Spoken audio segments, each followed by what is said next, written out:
So we got Zorak versus Turbo on Ct and Dm3. This is apparently map number 1.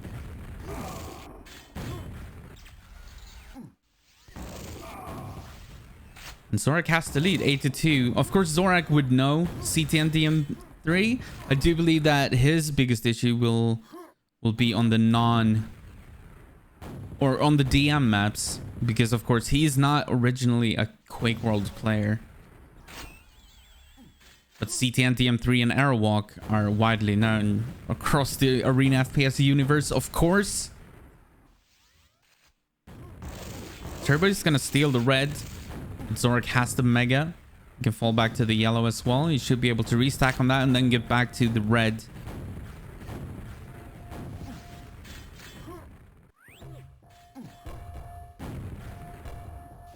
Also, I know that it shows that Turbo doesn't have a country, which is incorrect. He's British.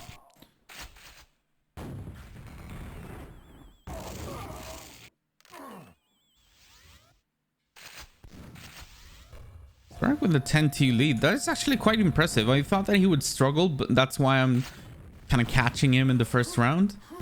But maybe he'll prove me wrong. He attempted to go for one of the tele jumps there. The tele rocket jumps. It's kind of difficult to hit. Especially when you're on decently low ping.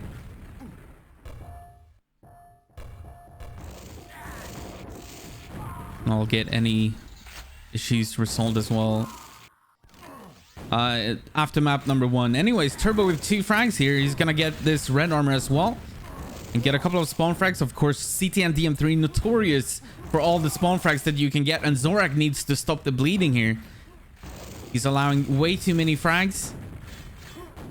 So that is something. So I've been spectating Zorak and playing a bit against him the last couple of days as he's been warming up for this tournament. And something that he struggles with is that whenever he's not in control of the game, he does run into issues. He gives away a little bit too many free frags. He's very strong when he's in control. He's very scary then. He's very much of one of those, you know, ABC players. He'll run the map perfectly and be very difficult to play against. But it's when he doesn't have control that he struggles. He's gonna be baited into rocket jumping there, but he's making it out pretty well, and he's actually coming out for blood. He's gonna find the frag on Turbo. Zorak back in somewhat of some control, I would say. Red is about to spawn. I don't think that Turbo will be able to challenge for that. As the rain starts falling over Sweden, everything just working out perfect today.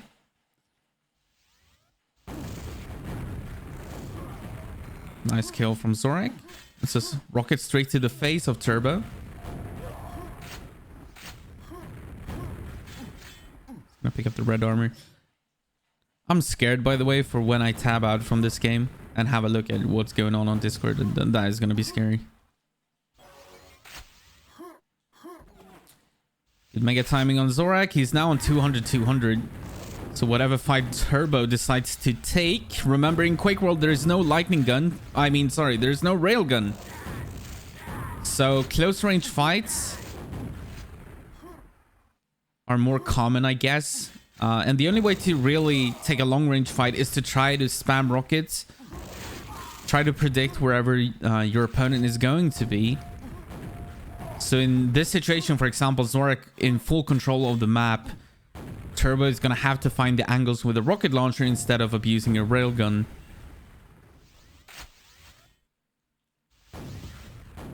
Which can be quite difficult to do. 3 minutes remaining of map number 1. I should let you guys know that all the first rounds are best of 3. Up until the, winners bracket, either quarterfinals or semifinals. That's when best of 5 starts. The entire lower bracket is also best of 3, and that's all the way through up until the grand finals. It's all best of 3. Then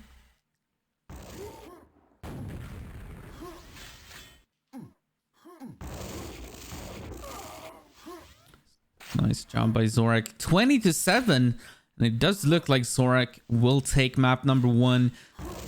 Hopefully Turbo did his homework on knowing that Zorak is not a normal Quake World player, I would say his best bet is to go for one of the deathmatch maps, the DM maps.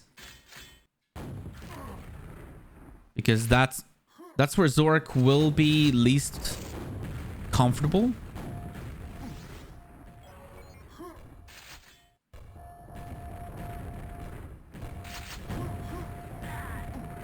It's gonna eat a grenade. Red is about to spawn. It needs to be careful here. Even though Ct and Dm3 is notorious for all the spawn frags, should be pretty difficult for Turbo to get this many frags in this short little amount of time. Good game by Zorak on map number 1.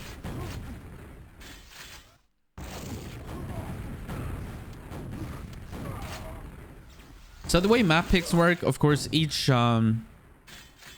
player gets to pick a map, and a deciding map is done through tossing. There are 5 maps, the big 5: DM2, DM4, DM6, CT and DM3, and Airwalk are the 5 maps in the tournament.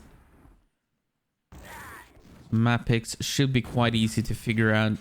Everything is in the rules on the Quake World Wikipedia. But you know, as is custom in Quake World, players wait until the very last second to read the rules. That's just how it is. 35 seconds, and then I get to do the scary tab out. Oh, what a rocket from Zorak. That's beautiful. That's a beautiful mid-air rocket that he just flicked his mouse a little bit and hit it. 32-7. Zorak completely dominating this one.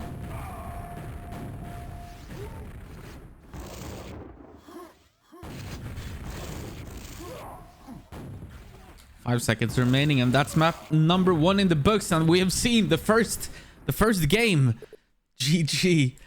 Let me tab out quickly. See if I can fix this. That's Zorak up by 1. Let me check Discord quickly. This is gonna be scary.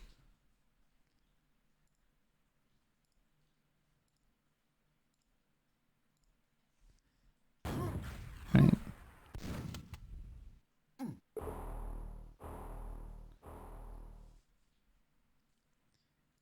Okay, I think we're good actually.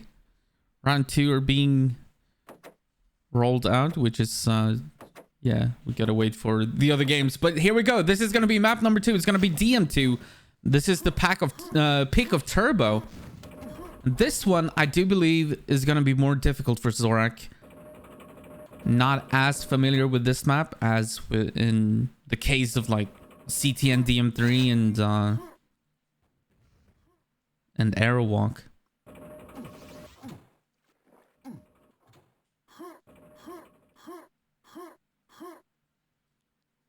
So this map, of course, can be played in so many different ways. You can either play it super defensively, or you can play it like someone like Locked or Reload, who are very well known for this map in particular.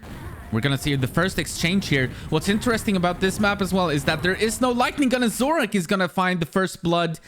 He's gonna draw first blood, win the first fight. They both were on equal stacks, both had a mega.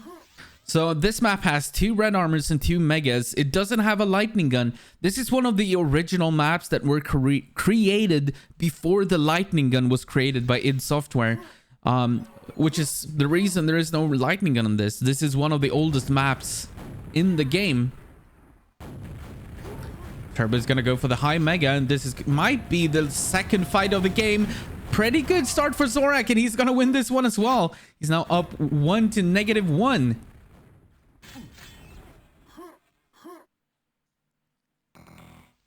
Is that this Zorak from Quake Champions Quake Live? Yes, it is.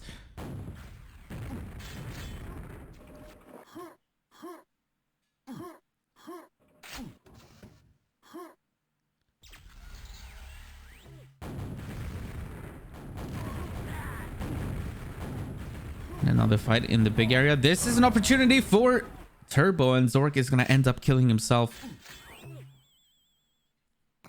Scores now 0 to -1.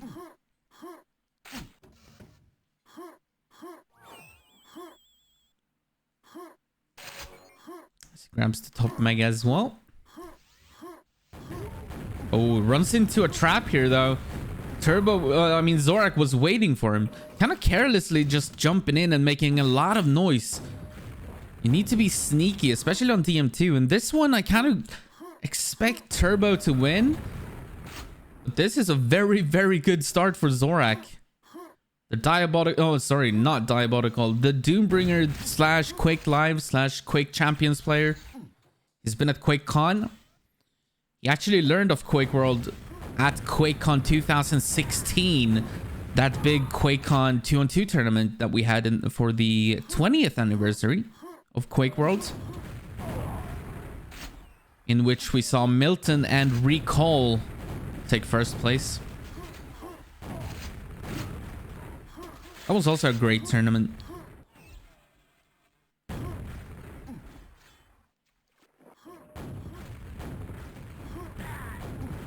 Higher font. Too small. And maybe I can.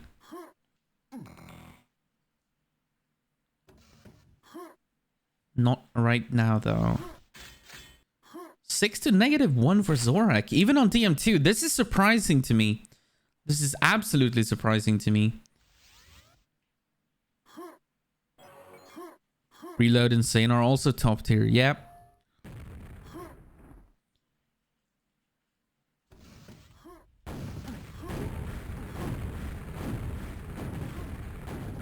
Nice.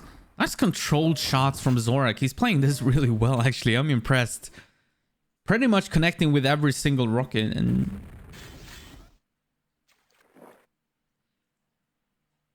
but of course, you wouldn't expect Zorak to have bad aim or anything. It's more about map knowledge, of course.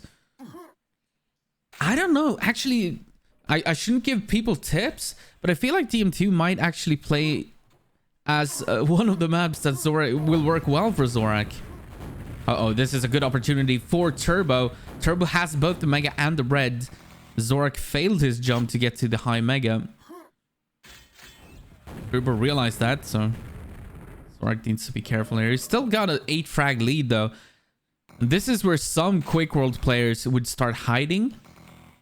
Because this is a huge circular, just a big circle of a map, or big square of a map. So you could potentially start running away. One example, that is being in that box and just staying in that yellow box. Oh, Turbo is going to walk into 2 direct rockets and then goes down to the damage coming out of Zorak. And, of course, himself. Wow. Just calm and collected play from Zorak. Uh-oh, he's gonna fall into the lava. Takes a lava bath. That is called the hardest jump in Quake, because even the professional Quake World players, the best of the best, will sometimes fall down into that lava. It is very well known. It's one of those traps that just happen.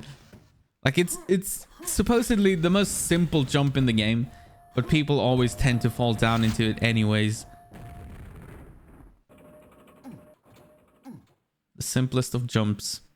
We're watching Turbo is down by quite a bit, especially for DM2.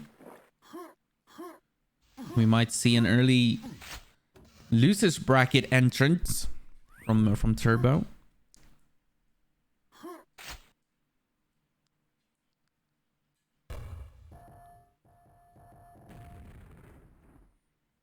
Playing this very slow, which is weird. Of course, he's waiting for the Mega, but now he really needs to start hunting for frags. And actually, Zorak is gonna be the one bringing it to Turbo. But are they... Oh no, they both go down. Zorak in the lava, Turbo kills himself. So they trade.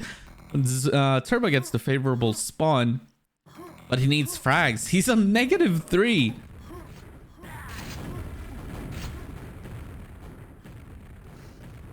Zorak testing what this button does.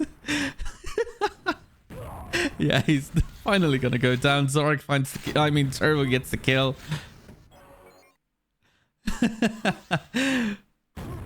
And yeah, Turbo is gonna have to start rocket jumping and hunting for frags.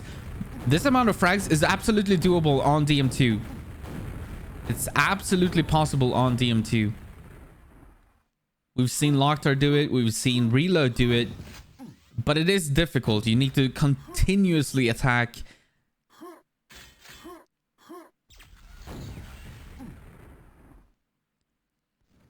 And sometimes just finding your opponent can be difficult. But here we go. He's going to find Zorak here, but he gets a very bad exchange, and Zorak is going to find the frag instead. He's also going to find a spawn frag. And that is Turbo gone yet again. It's not looking good for the British dude.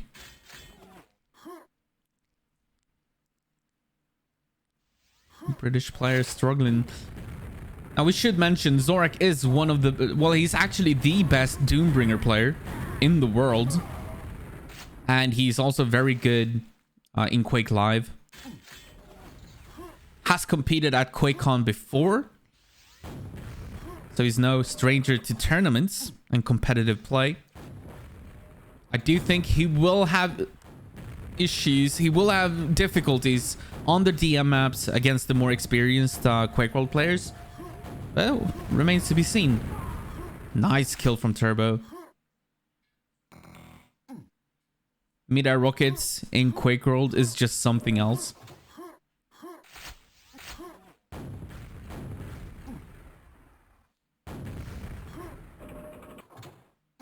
But he's running out of time here. 1.5 minutes to go. And he needs to find a way to catch Zorak and find some spawn frags.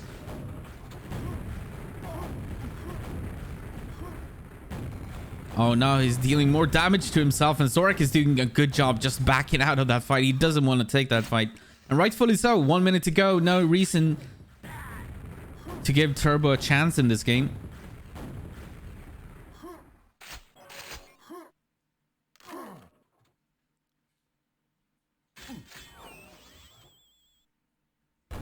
Oh, this might be one of the last fights of the game. And it's going to be a trade. That's not going to help Turbo at all. He's going to spawn the pack, so we'll have access to the rocket launcher. But he's not finding the frags. 8-0.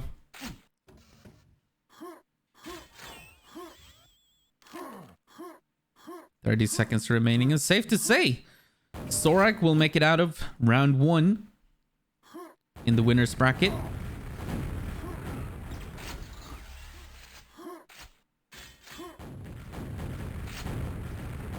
10 seconds remaining. Well played. He actually played a solid, a very solid DM2. And I'm a broken record, but I do think that these maps are the ones that are gonna be difficult for him. But well played to Zorak. Good job. He's gonna advance to the second round of the winners bracket. Congratulations. Turbo is gonna be knocked down to the lower bracket. Well, we're gonna have to see who is gonna be up against. Let me see what we're missing here. Every time I tab out, you bet that I'm gonna have like 10 messages.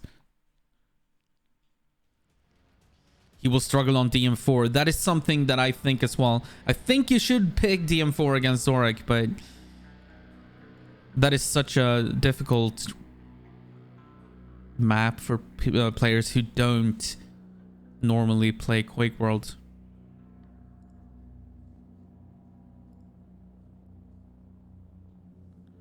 Reload, playing SERP now. I'm getting messages about.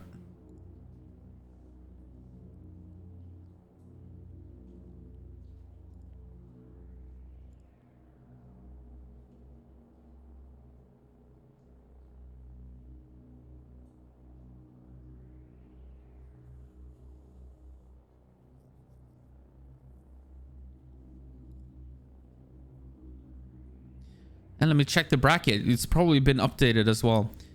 That's the most difficult part. I don't know if players have started playing round 2 yet.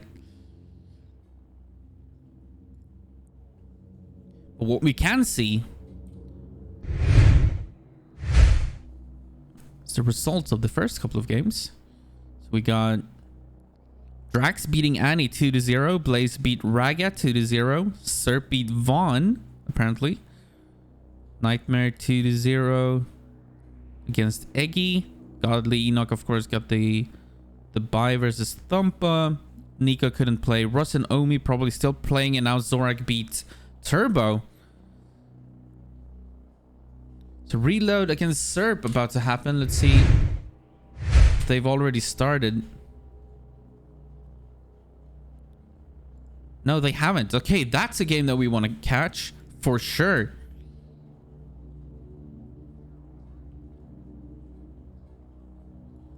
Reload, of course, the Australian phenomenon. A phenom. He's been around forever. He played at TGI. And that is like eons ago. That was in 99, I believe.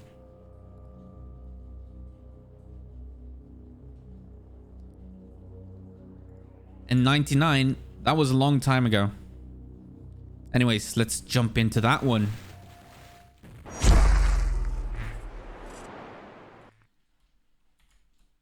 All right.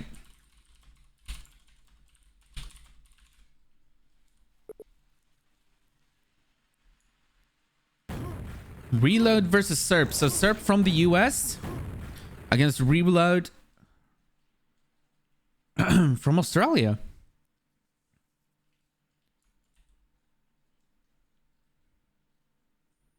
Nice to see that Reload showed up. I have received the sad news that GT will not be playing in this game.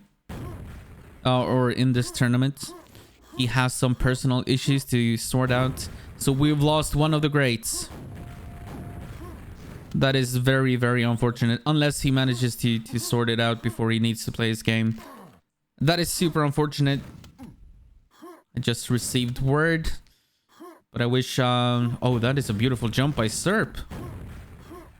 That is a difficult trick jump, and he just nailed it in warm-up.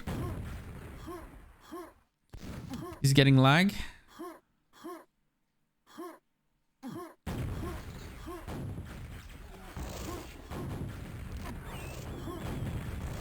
Yeah, he's getting the occasional packet loss. I saw that. No GT, that's sad, but super... yeah, that opens up the competition a lot. Yeah, apparently he had some personal issues. Some last second issues. Oh yeah, you can see Reload just freezing there.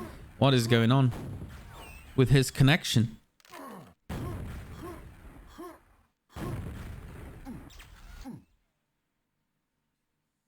Bogo clear favorite? That is possible now. Absolutely. Yeah, he's gonna reconnect, see if the issues are resolved. In the meantime, let me tab out, make sure that I'm not missing any messages.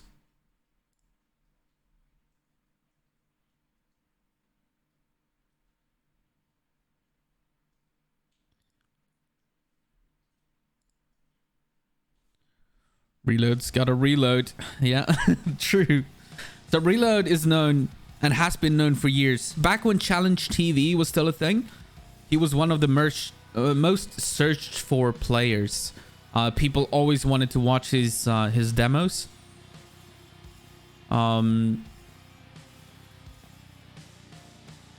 Yeah.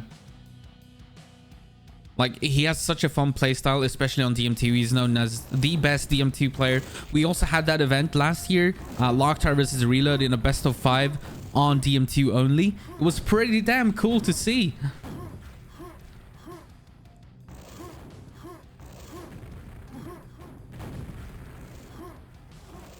What's the last duel tournament Milton ever played?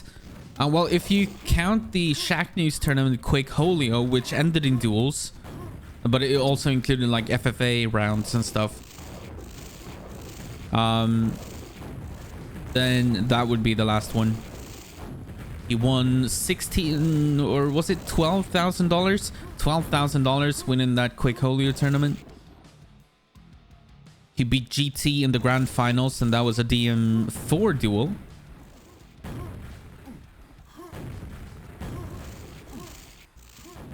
GT, of course, took second place in that one. And before that, Milton played in QHLand 2017, which he also won in the grand finals against Recall that time. Milton, probably the only player in Quake history overall to never lose a duel tournament that he signed up for. He's won every single one. Anyways, here we go. This is going to be Serp versus Reload. Reload, of course, one of the absolute best players of all time from Australia. Serp from the United States of America. Here we go. Serp is going to get the mega spawn and the yellow spawn, but he's not going to have access to the lightning gun. Reload gets the first lightning gun. Reload on slightly high ping. Actually, 142 is lower than the majority of the Australians. Pretty good routing for him. Oh, Reload is going to find first blood. He's going to get the first kill and the second one. Now let's see if he remembers the mega as well. Oh, beautiful kill. Actually, the yellow is available to him now as well. And of course, Arrow Walk is going to be way faster than DM2 that we just saw from Zorak and Turbo. Nice one. Yeah, the level of play just went up considerably. As we see Reload versus Serp. Do the stair jump. Do it. We want to see it. Oh, Serp is on the board. Managed to knock. Oh, that's a nice exchange. I like how he didn't use the lightning gun. Instead, he opted to go for a mid-air rocket. And that's a difficult thing to do. And he's going to find a couple of frags here. Make that a 6-3 lead for Reload.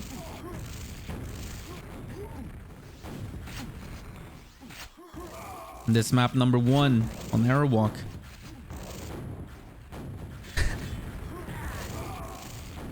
Neither of these players looking to play a slow game. That's for sure.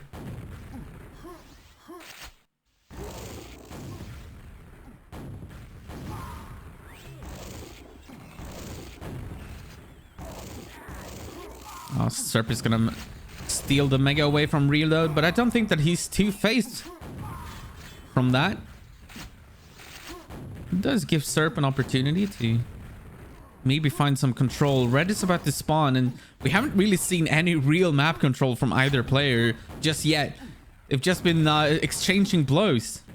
Just trading blows and not really establishing any control. Serp is just barely gonna win that fight. 13 HP remaining. And the red is still available. No one is just going for it. They just want to keep fighting. Serp is gonna find another kill. 10-7. And this is looking more like a traditional Quake World duel where there's no fear of just going head to head.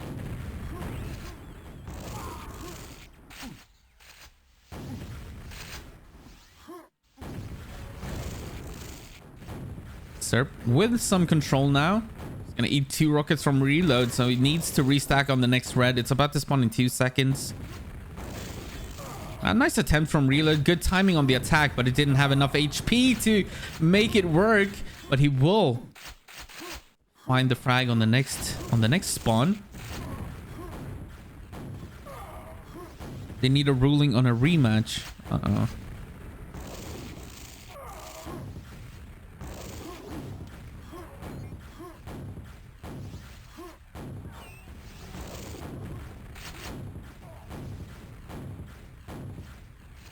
(13-9).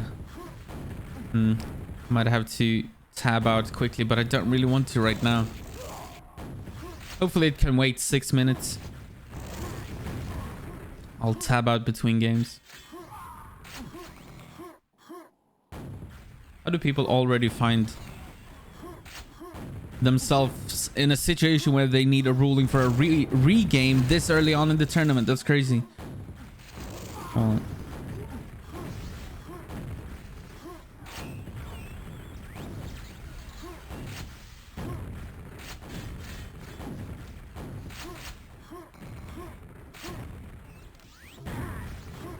Reload relentless in his aggressive play style.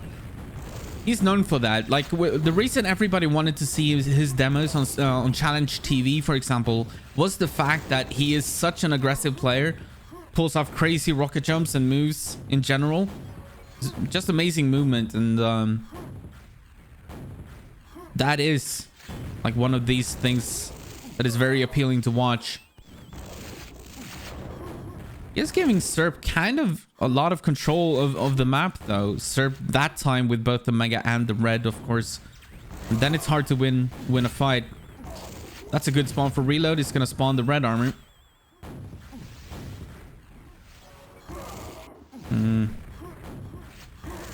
Serp is finding the frags. 16 to 11.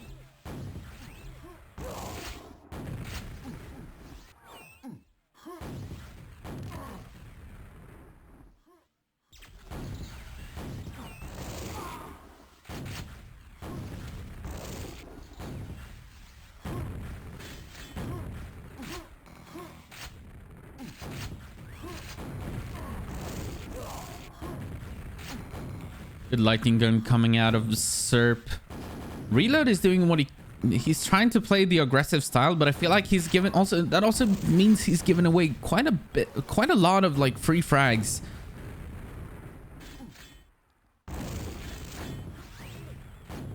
Normal players would probably try to stop the bleeding.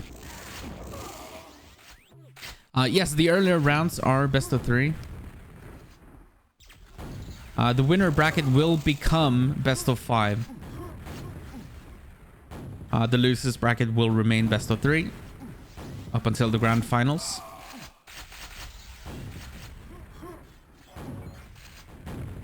Oh, Reload getting completely losing track of where Serp was. That's gonna cost him. They're tied at 17 with 3 minutes and 40 seconds remaining, and this Red is available for Serp. Reload is playing without armor, and that's very scary.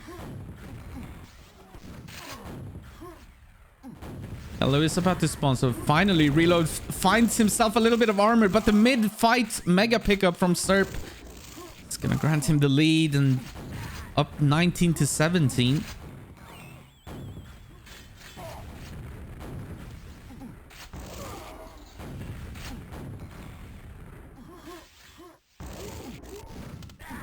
Oh, not sure why he swapped over to the boomstick then. That's a little bit ballsy from Serp, but he does have the lead. 21 to 17. 3 minutes remaining, and I would imagine that this is the map pick of Serp, as Reload is known for his DM2 play. So if Serp is to win this one, I do expect us to see DM2 next, and we get to see what Reload can do on DM2, because of course he is known as probably the best DM2 player in the world.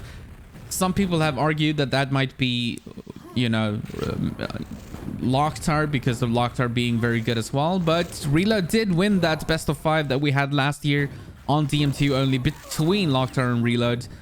Of course, you could argue that maybe Milton and someone like that would be better, but we've never seen them play, so it's hard to say. But that should be awesome if we get to see DM2, and I hope that we do. 18 to 28. 10 frags ahead now, Serpis, and he's playing a good map number 1. Reload is not an easy opponent to play against. He also has a very different playstyle to what we're used to. Someone being that overly aggressive is not something that we're used to, so... Ooh, Reload is gonna find the frag with 1.5 minutes to go. Only down 8. So Serp needs to be careful. Maybe even slow spawn this. There's absolutely enough time for 8 frags. Yeah, he needs to start running away, but that's not an easy thing to do against Reload either. Reload is one of the fastest players in the game. He will navigate the map quicker than you can blink. 28 to 22. This is gonna be a close one. And for Serp, the time is just ticking by so slowly.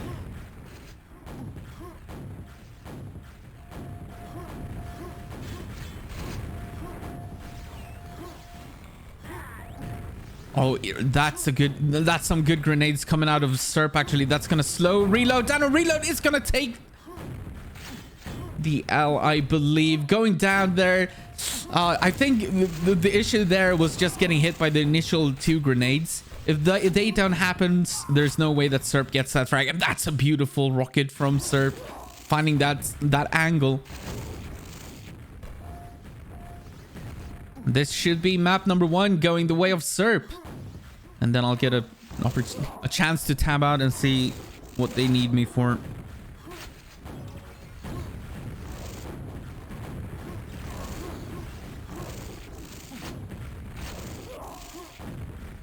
Reload, getting the last couple of frags here. It ended up being a very close game in the end. 33 to 26. Actually, 34 to 26.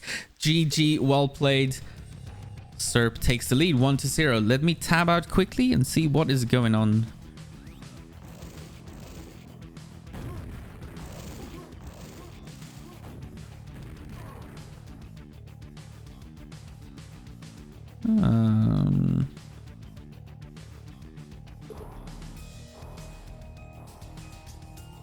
I see no queries for me.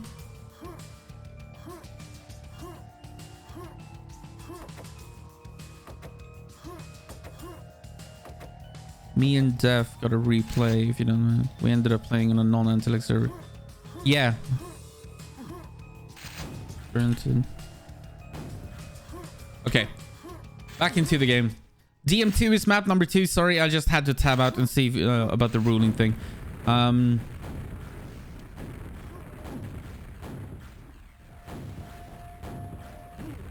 Hopefully you guys can take help from Freak. And if he needs me, ask him to type in the admin channel, because I will not be able to follow along on the general channel on Discord. That is something that I can't do while doing all this at the same time. So if he needs me, ask him to type in the admin channel. Also, the easiest yeah, Freak is doing everything he can here. Reload is gonna find frag number 1 on DM2. That's first blood, and yeah, this is where Reload is the most scary. Like, I think everyone kind of agrees that he is the best player in the game on this map. As he's forced to run away a little bit here.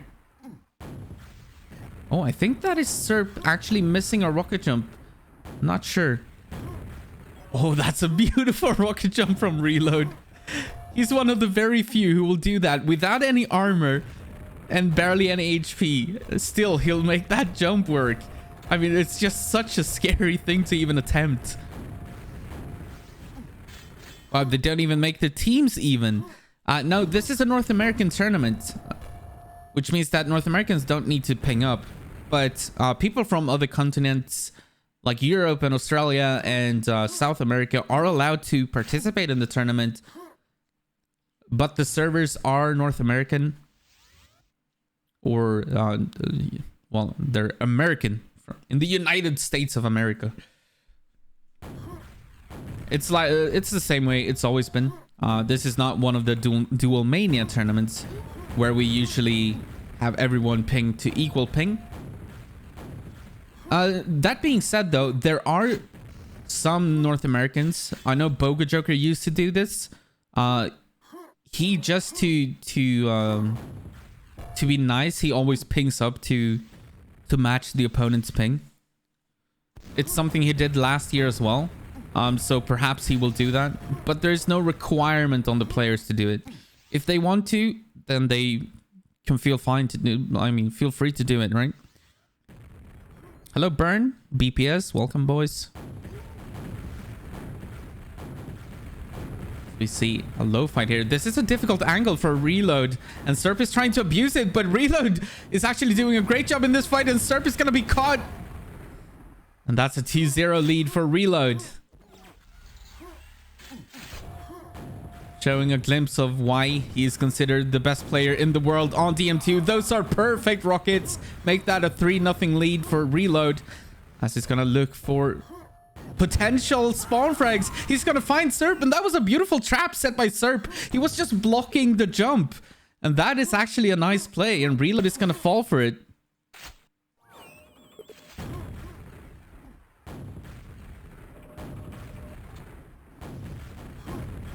And Serp now on 2 megas, but he doesn't have any armor, so he's still in trouble against Reload. Whoever hits this rocket will win the fight, and it's gonna be Serp. So make that 3-2, and Serp has an opening here. Reload needs to be careful. This is his map, of course. Oh, but that's a good spawn for reload. Getting both the back mega, actually only the red armor because the megas are about to spawn now. Serp is going to go for the high mega. I do believe they're going to just trade megas, one each. Let's see if the big fight happens in the big room. So conveniently called.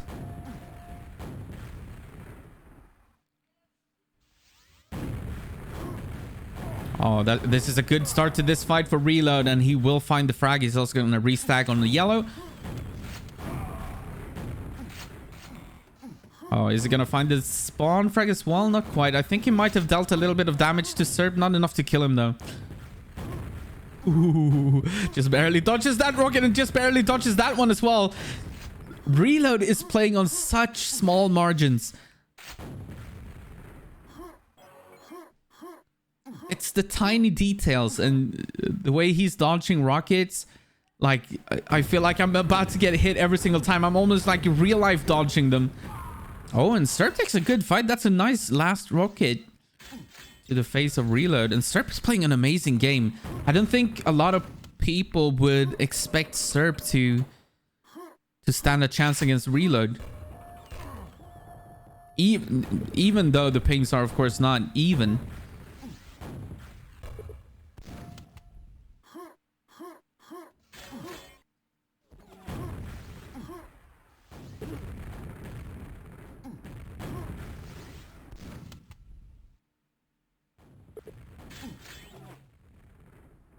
Probably ignore QTV at some point, as the game is slowing down a little bit. Reload still in the lead against Serp.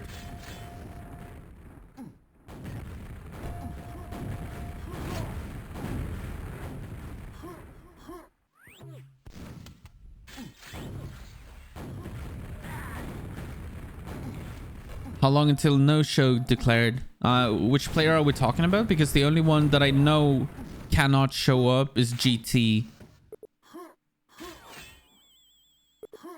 So who are we talking about?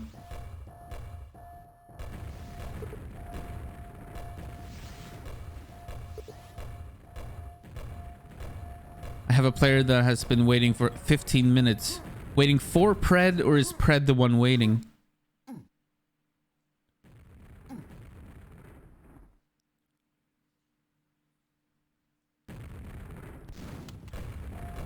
Waiting for Pred. Yeah, give him 5 more minutes and then call it. Just give a walkover then. You can't wait forever.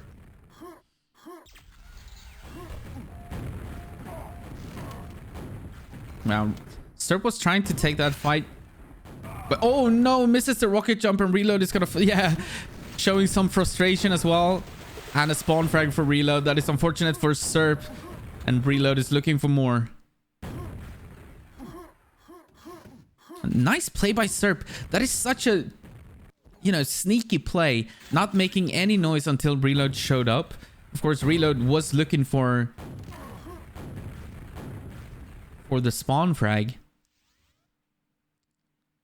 Right? Reload still in the lead. That is a ballsy attack. It's almost as if reload is playing without sound. It looked like he didn't know where Serp was.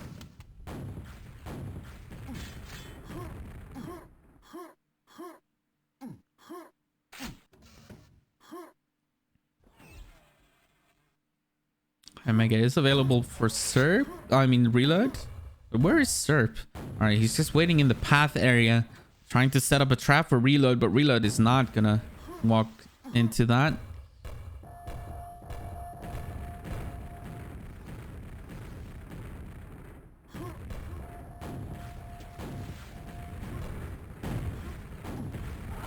Oh no, Serp taking a lava bath, and that's gonna be an easy kill for reload. And a spawn frag as well. 9-4 with 1.5 minutes to go. That is a difficult score to bring back on DM2. Now, reload isn't known to start camping, really. And I don't think that he will. He'd rather try to extend his lead, which is exactly what he's about to do here. I think he's going to slip through and try to chase. Yeah, that is exactly what... the kind of thing that reload and Locktar will do on this map. They don't wait. They don't wait for an armor. They're not going to delay their attack. They're just going to try to go for more. Uh-oh. Reload is lagging yet again. It's actually going to work in his favor here because I don't think that Serp has any idea that reload is lagged. Now he should know. And reload is back. That's a good sportsmanship from Serp. He could have just killed reload then. But he didn't. That's actually really good sportsmanship from Serp. There is absolutely nothing in the rules that tells Serp that he cannot just flat out kill reload in a situation like that. Because you're of course responsible for your own connection. But Serp showing some real nice sportsmanship, not taking a free kill and waiting for reload to get back. Reload still would have killed him even while timing out. That's pretty funny. 3 seconds remaining. That's gonna be map number 2 in the books, and we're going to a deciding game.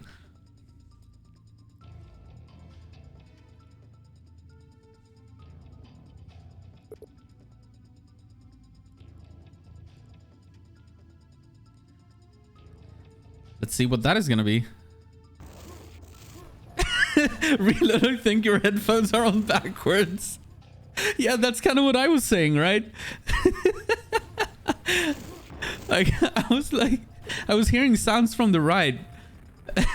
and Reload wasn't reacting to it. So I was like, what? What's going on? How we random select. Drop one map from the remaining 3. One each. Last map is played. There you go.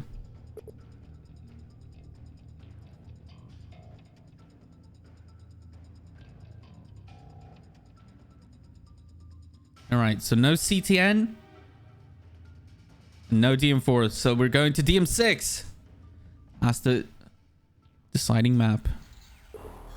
Here we go. Serp versus Reload on DM6.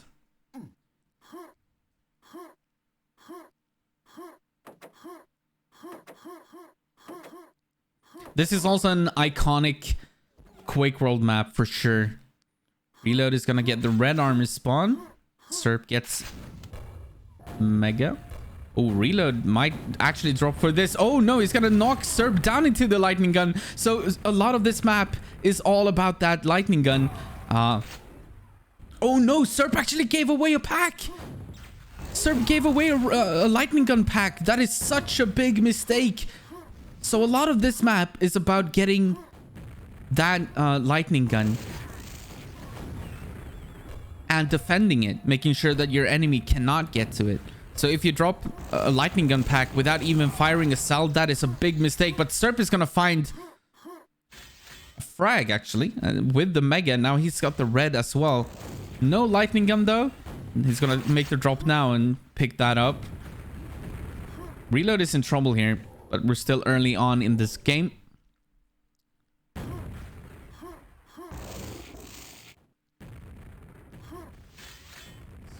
Restacking on that red. Full control of the map, and that's a tied game, 1-1. The Mega and red are about to spawn, and they're gonna be pretty synced up, so I don't think that Serp will be able to get both of them. Or will he? He can make the... Yeah, he's gonna get the Mega. He might actually be able to make it back to the red and get that as well. In full control of this map early on. Oh no, he's actually missing the shots on Reload. So Reload is gonna steal the red. Unfortunately for Reload, it didn't really have any weapons, so it didn't deal any damage to Serp. So it's almost like it doesn't matter.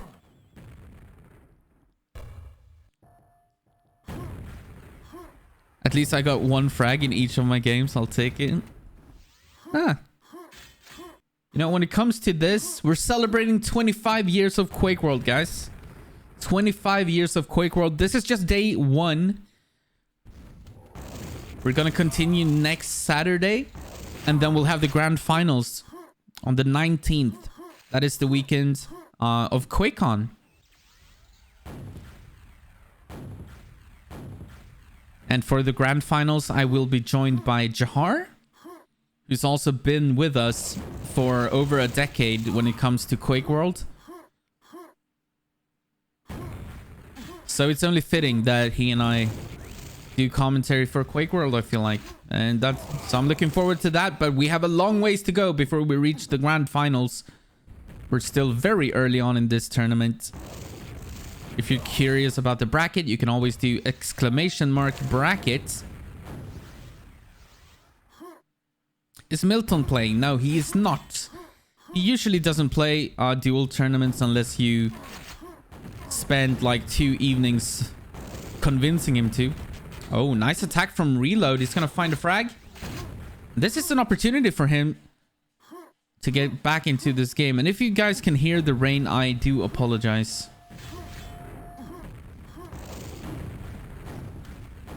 It is raining quite a bit over here.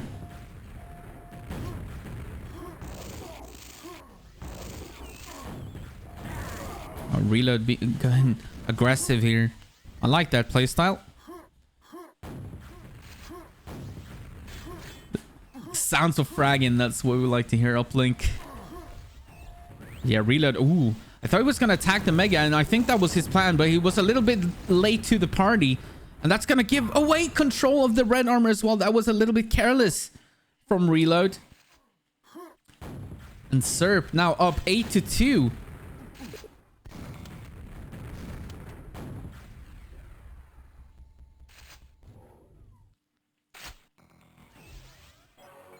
Perfect timing on the Mega from Serp. He already has the red armor, of course. He can make it back before it spawns again. Oh, nice attack from Reload. At least the initial rocket. He's actually going to win the fight. And he's going to pick up the red. Oh, I did not see that playing out that way. That should be another one for Reload. And Reload, as usual, playing this very aggressive playstyle. Not letting go of the gas pedal whatsoever. Look at that. The red is about to spawn, but he's still trying to find the spawn frag instead. The red is already spawned, and yeah, this is just bread and butter Reload kind of play.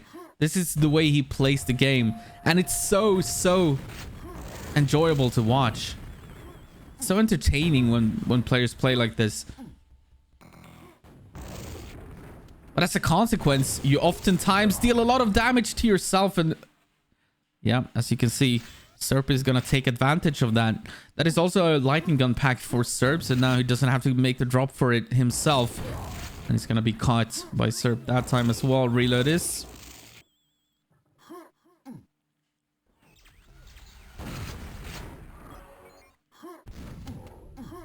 Yeah, this is a big clash of playstyles.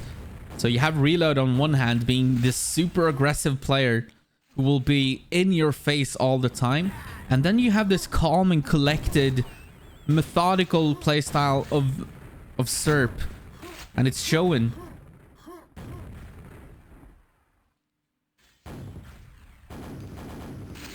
So far, it's been easier on Serp, but he's gonna be caught there. You don't want to make that drop in the middle of a lightning gun fight. That makes you an easy target. And please, Reload. You have 4 minutes to work with here. Wait for the red before you do anything drastic.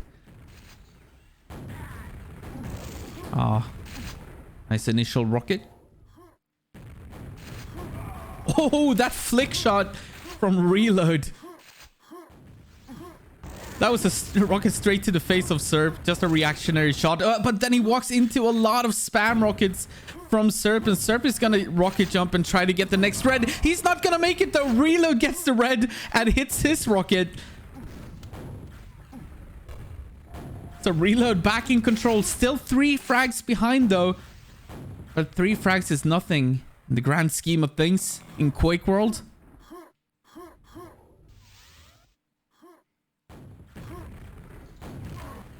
And here comes the attack from Reload. He wants this Mega. The Mega had already been picked up by Serp. But he should find another spawn frag. The red armor is just waiting for Reload. And he's now only 1 frag behind in this deciding map number 3.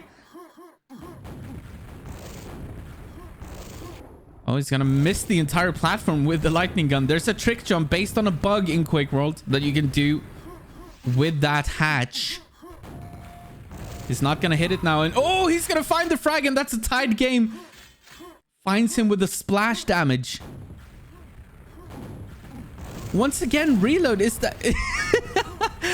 I can't help but wonder if he's got his headset on backwards or something. He was looking the wrong way yet again. But anyways, reload takes the lead with 2 minutes remaining in this map number 3. He's very low on ammo though, so he's gonna restack on a few cells.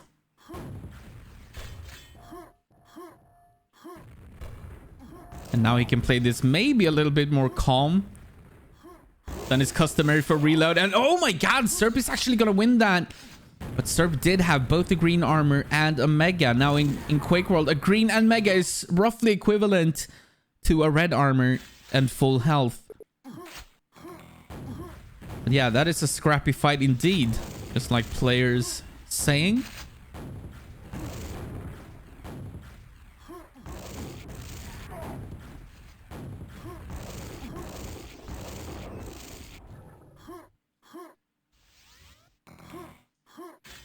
Reload with a control here. 2 minutes to, 1 minute to go. 2 frags. He does, look at the ammo. He has 3 rockets and 1 cell. He badly needs those cells to be even able to fight. Serp is gonna get the mega. Reload, yeah. He's playing this very carefully. That's the last rocket. He's got 16 cells. That's the only ammo that he has to work with. He's gonna have to win this fight. 8 cells remaining now. And remember, you can't just like, oh, that's a good pack to find. Oh, that was a fall death. I even missed that. Serp fell to his death. However, now that happened, and Reload is gonna pick up the mega. Just spawned.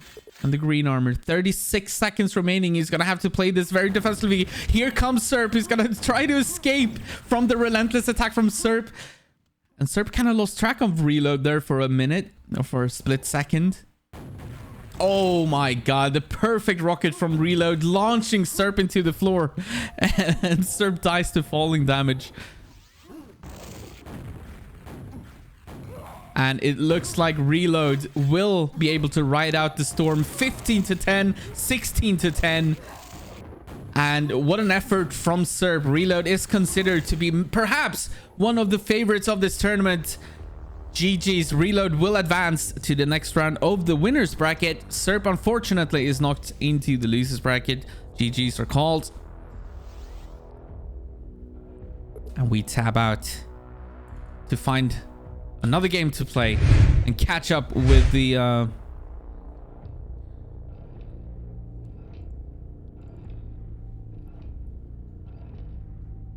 right. So I'm gonna make the call here to Freak. So just give me a second to listen to this amazing music.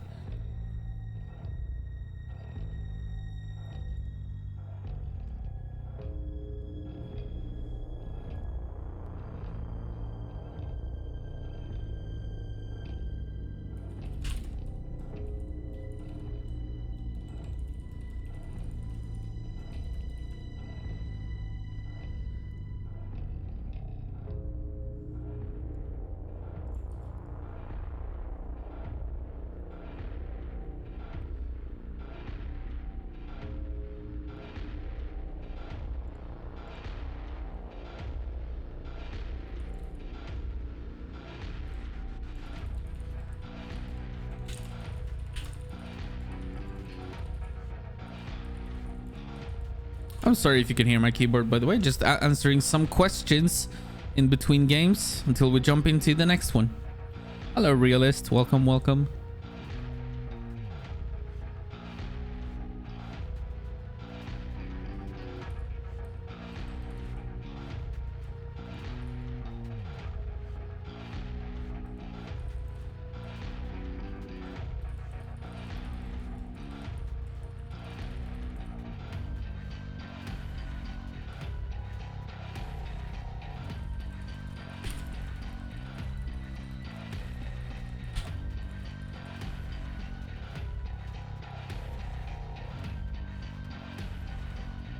Okay, let's have a look at the brackets.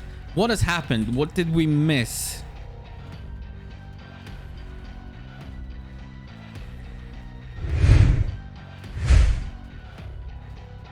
All right, so. Oh, we had Valde beat Kojer. That is surprising to me. Bogo Joker has already advanced here. Nightmare won against Namtsui. Of course, the Reload won against Serp. That is being reported now. Dirtbox is through against Billy the Kid. Luja is through. Oh, that was any other, of course, with that... what was it? At least one frag or whatever you said. That's awesome. Blood Dog beats Zorak. Okay, that proved too difficult for Zorak. But of course, there's a losers bracket.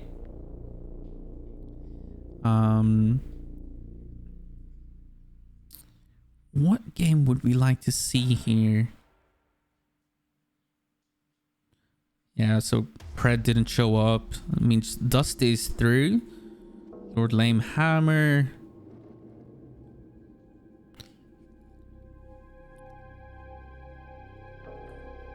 Let's see what's going on the actual servers, if there's any games actually happening right now.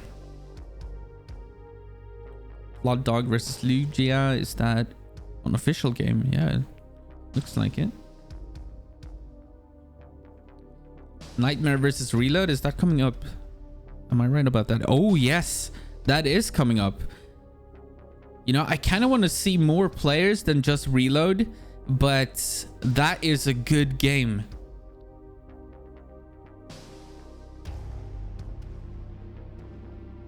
That is a good game coming up.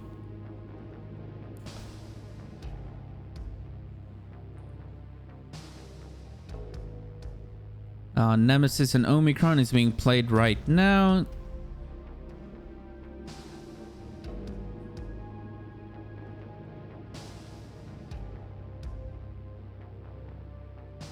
That will be a difficult one for Nightmare because of his ping disadvantage.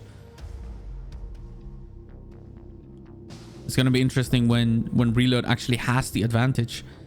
Losers bracket will play today. Yes. They will play today, indeed. I have informed Freak this as well. Something that we do need to keep in mind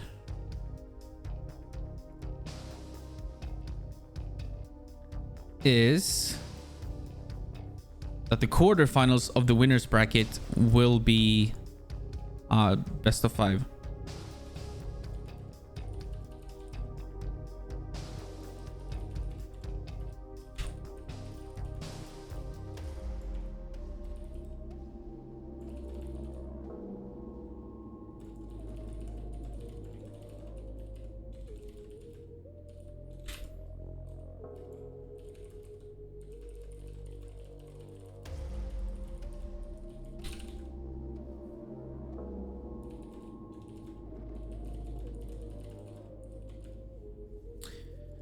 Okay.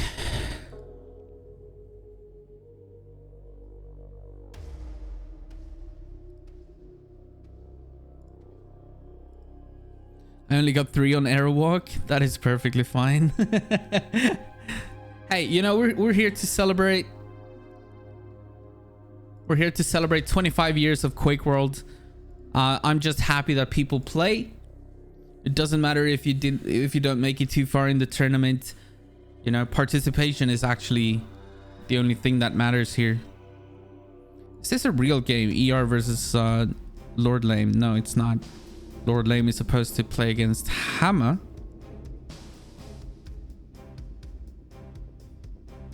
What actual games are going on right now? I'm trying to see if I can find any. Locust on the spec. He should have been playing, man. Should have been playing.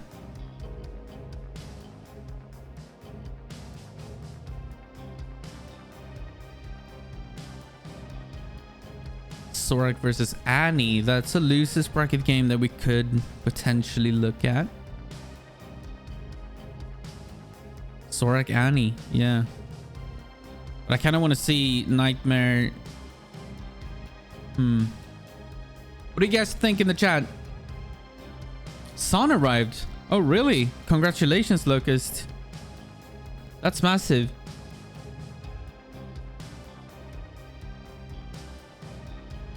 congratulations to Locust for having a son.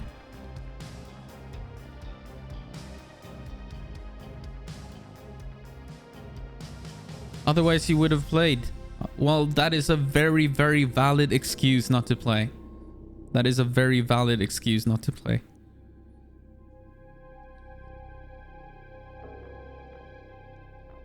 An heir is born. Yeah, exactly. The next generation Quake World players. I'm looking forward to having to seeing Locust's son play against BPS's son. Either of them in like, you know, 10 years or whatever.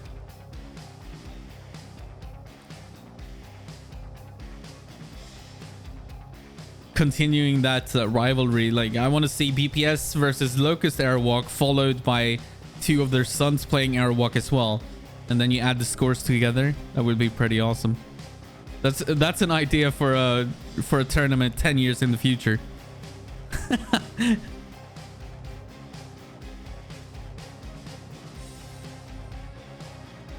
Yeah, I'm down for that. Okay, so it looks like people do want to see Nightmare versus Reload.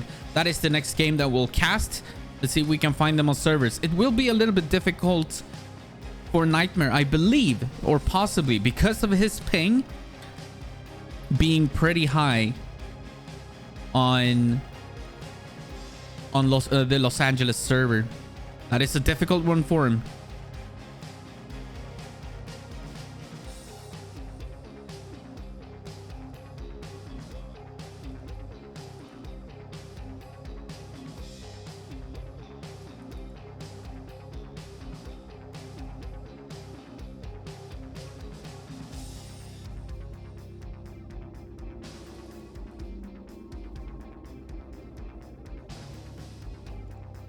There's gonna be a Lord Lane game coming up as well, but he's gonna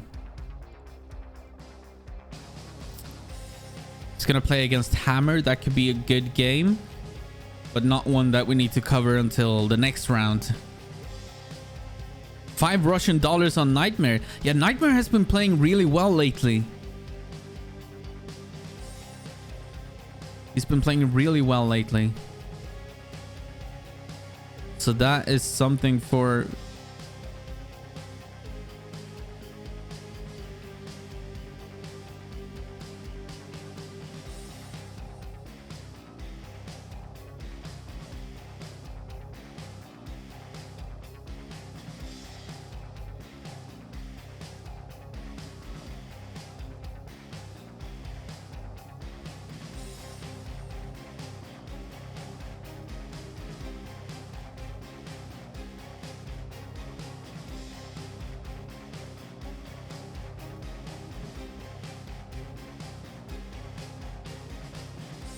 I'm just keeping track of the service.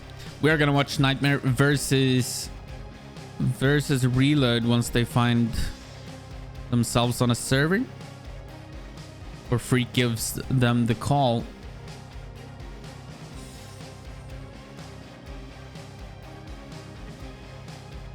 Hey, Psy DJ, welcome back. 6 months. Thank you, brother.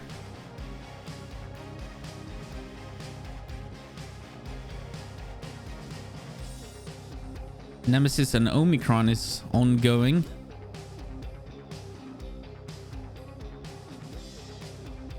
And Zorak is beating Annie. I'm just keeping track of the servers, by the way. You guys can do the same if you want. This is a pretty decent, or a very good, I should say. That's a very good server browser. See the games that are ongoing. It is pretty much what I'm looking at when I'm trying to find the games. Billy the Kid is beating Ragat. Oh, that's a brutal score. 67-1. Oh, Bogo Joker versus Easy Mom. Is that a game? Bogo Joker, where do we have him? Bogo Joker versus... No, that would be Homero or Glad. So that's just a practice game. Easy Mom is supposed to play against Sane. That is also a good game. Moksha versus Drax is a good game. Yeti NCR. Maybe that's already been played. I'm not sure. Side DJ is my student. Hey, welcome Morp. Morp Brazil. Isimo, my friend from Chile. Yeah, he's a very good player. I played him actually a little bit on the American servers. He's a very good player. Plays a little bit like GT. Very similar playstyle. Very aggressive and good movement in general. It's like a mini GT. Like if GT had a son, forced him to play Quake World for 20 years. That's kind of what Easy Mom looks like to me. Or if he just was coached by GT.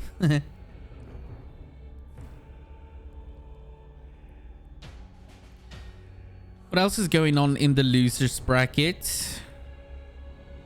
Blaze versus Nico. Of course, he'll be given a walk over there. Nico couldn't play. Nico wasn't feeling well today. Godly Enoch versus Eggy. Billy the Kid versus Raga. Zorak versus Annie. Any other versus Tau Theory. Predator versus Koger. Alright. The bracket is slowly moving on.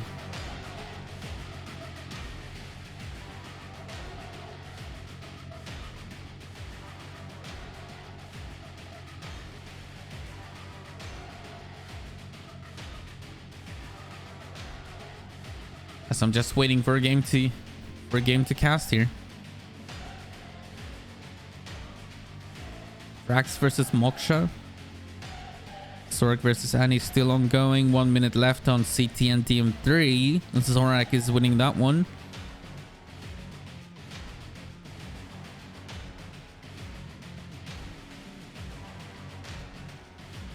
Maybe we should have a look at Drax versus Moksha while we wait.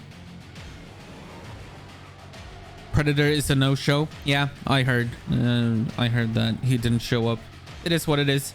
All right, Drax versus Moksha. Let's do it. That's an all-Australian game. Why not? Drax. Australia. Moksha, also Australia. Save. Let's jump into that because just idling here is no fun. That's no fun.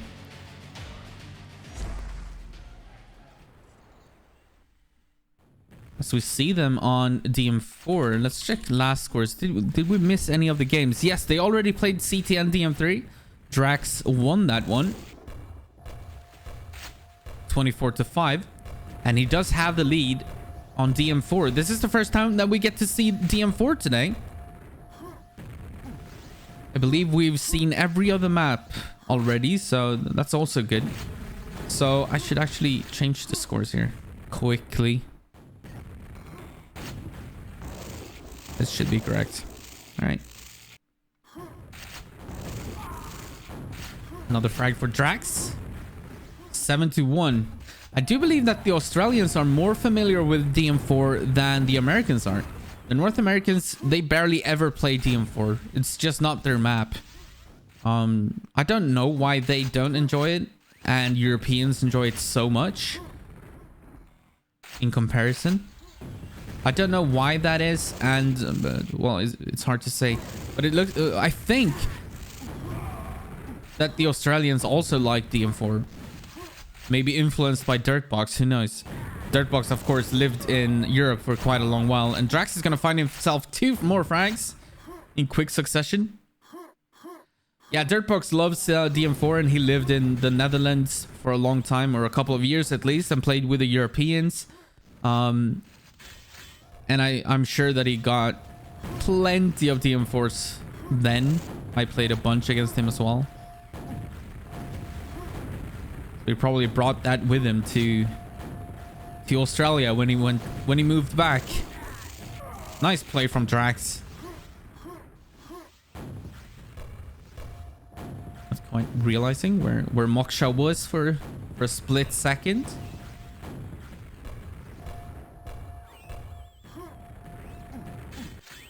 Opting to go for the red is always a risk.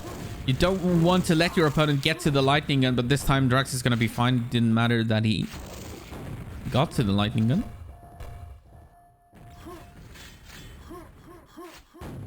Drax, of course, a very good friend of mine.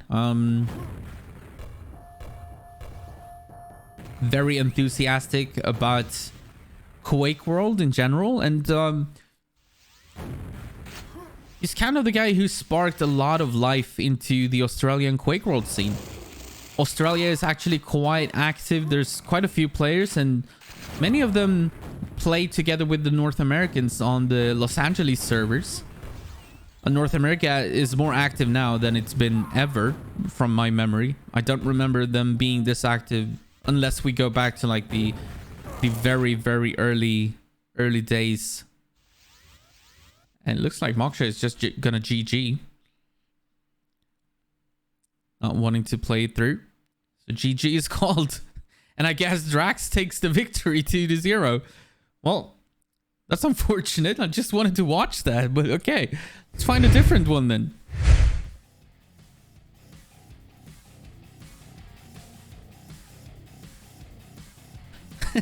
That was a quick one. Moksha was like, eh. Let's not.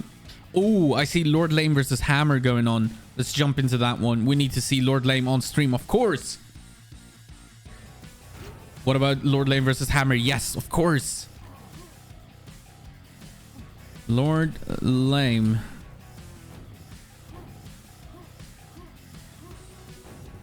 He's from Ireland.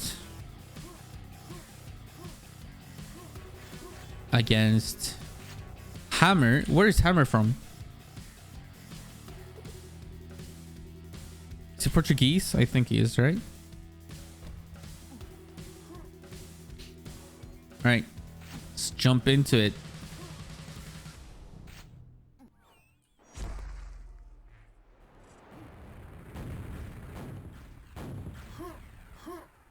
So we see them on DM2 and Lord Lame. The first thing that we get to see is Lord Lame come flying in. But they're gonna trade frags. They're actually stuck on 2-2, both of them. 2-all, and Hammer did get the... Lord Lame did get the better spawn. This is gonna be interesting because Lord Lame is, of course, famous for his very special playstyle, him and Link. But with that being said, Lord Lame is a very strong player. He's not an easy player to beat.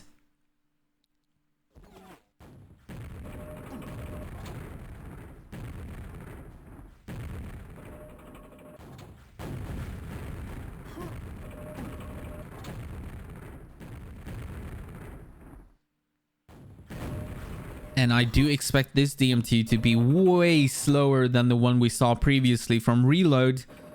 Reload, of course, notorious for the other side of the spectrum, as in being overly aggressive sometimes. Lord Lame can be overly defensive in his playstyle.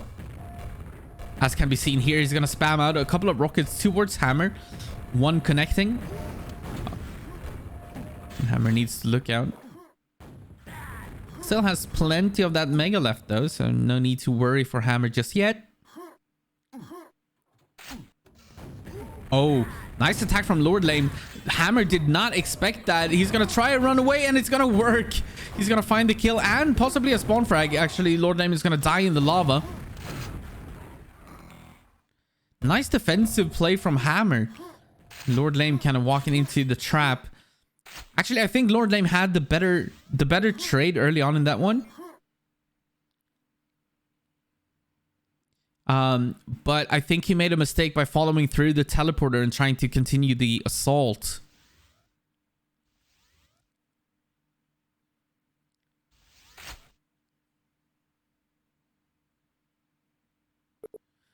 I'll have to get you one of the Lord Lame versus Greco DMT demos. Oh, God. And Hammer is going to play this slow, giving him a little bit of the same medicine as Lord Lame would have given him. So let's swap over to Lord Lame and see what he does, because I don't foresee Hammer leaving this position. This is like the most common position to just camp in when you've got the lead. He's got the lead 3-0, and it's going to be up to Lord Lame to find a way to attack him. He already has 200 nails. That is a big thing, because there is a nail pack here that you can not avoid picking up if you decide to attack from that angle. All right, Good start in this attack for Lord Lame. Is he going to connect with the rockets though? Yes, he does connect with the first one in. He is going to find the frag. Let's see if he can find the spawn frag. No. Missed the initial jump.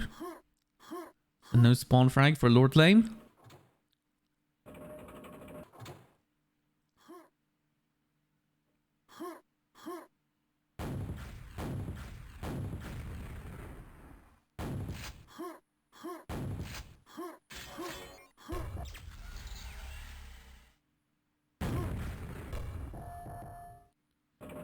Lord Lame just trying to find where Hammer is, and he finds him on quad. And this is another frag and a spawn frag for Lord Lame, and we're all tied at 3. Well done by Lord Lame. It is not easy to come back on DM2 against someone who's playing that kind of playstyle, but Lord Lame did a good job connecting with his shots and also finding Hammer every single time. Lord Lame is very early for this mega. He might just stay up here and wait for the mega.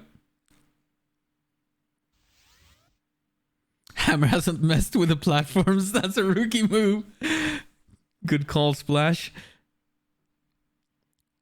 Takes the Lord Lame to no one. Okay, both megas are gonna spawn. One is picked up by Lord Lame. We're all tied.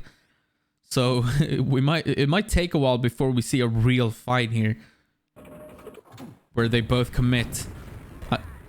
It's all about positioning in a situation like this. You want to get the upper hand in the fight. When it's a tied game and you're on equal stacks, it's all about positioning and connecting with the rockets. So you're very likely to see both players just kind of exchange one rocket and then back off if they don't feel confident about the fight. So that's one rocket and then they both backed off. That's exactly what I'm talking about. Little bit of spam coming out then. Lord Lame is probably going to go for the secret here instead. Oh, he's going to offset the megas. Oh, I love this play from Lord Lame. That is smart. That is very smart.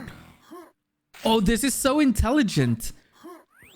So he's going to offset the megas. He knows that both megas were picked up at the same time. He knows that Hammer has one. He knew that he had one. But Hammer might be able to punish him. And he will.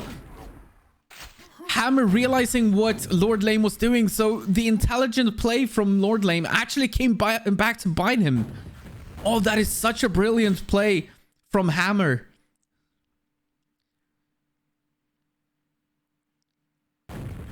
Uh-oh, but Hammer might be in trouble here. No, he does connect with one of the rockets and he hasn't taken any damage himself yet. This is going to be another kill for Hammer. And possibly a spawn frag as well. We'll have to see. 30 seconds remaining of this game. Lord Lame needs to find a way to find a frag, or he will be down 1-0 in this map number 1, I believe. Let's control check that. Yes, this is map number 1. And Hammer is just going to back off here. He is going to win this game. There you go. 6-3.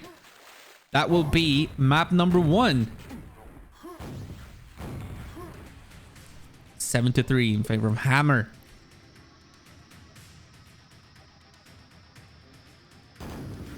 Let's see where we go next. I imagine Lord Lame wants to play DM4, but I'm not sure. DM4 or DM6. One of those. That's Psy DJ gifts a sub to the channel, to Brood. Thank you very much, Psy. And we're going into DM4. And this one, you can't help but favor Lord Lame, right? He is very, very strong on this map. And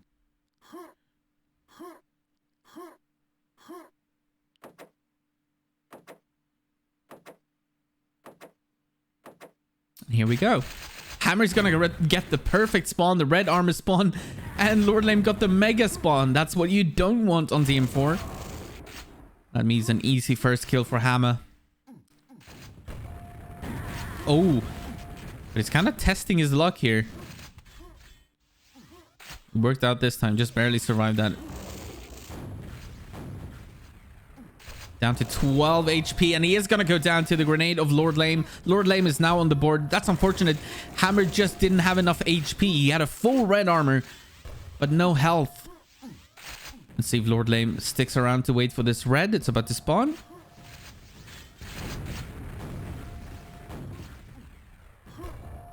This is something that Lord Lame does on DM4, by the way. As someone who watches Quake World pretty much all day, every day. Oh, that's a beautiful rocket from Lord Lame. But yeah, what he does is he actually goes for the Mega on DM4, which is something that we usually advise against. We usually tell people, like, don't bother with the Mega on DM4. It's a very risky move. You can get stuck in there. But Lord Lame is known for actually going for the Mega. And I mean, if you can make it work, then it's absolutely worth it, right? Oh my god. Lots of frags going Lord Lame's way here. 9-1 early on. And this is going to be an axe kill, perhaps. No. You know that I love the axe kills. And that's just perfect play, by the way. So what Lord Lame did there, he damaged Hammer down to 10 HP. So he hit 3 cells. Every cell in Quake World from the lightning gun deals 30 damage. If you're from a different Quake game, that might seem like a lot, because it is. But what he did then was he damaged him with 3 cells. You can kind of calculate that in your head. You don't have hit beeps or anything, but people just know. You kind of learn to have the feeling for that. That means that Hammer is stuck on 10 HP. The reason you don't want to kill him there is because there is always the risk that your opponent spawns at the red armor, and that's something that you don't want. So in order to prevent that, you deal damage down to 10 HP, then you go for the red armor yourself, and then you finish off the frag. And that's just the perfect way to control DM4. And Lord Lame did that without issue. And he's actually playing this a little bit slow, the Lord Lame way. He already has a lead 16-1. But 16-1 is not like an insane lead on a map like DM4. DM4 is DM4. It's a very quick map and fast map. The pace is always high. Or almost always high. As Link says, next map, please. And Lord Lame certainly looks to be the stronger player on this one.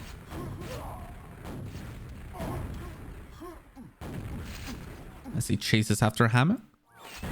Oh, he's just going for the casual... Oh my god, Hammer actually spawned red, but the red was not up there up just yet. So, and he didn't have time to stick around to get the pickup. So good timing for Lord Lame. And there's the axe kill. You know that I love to see them when they happen.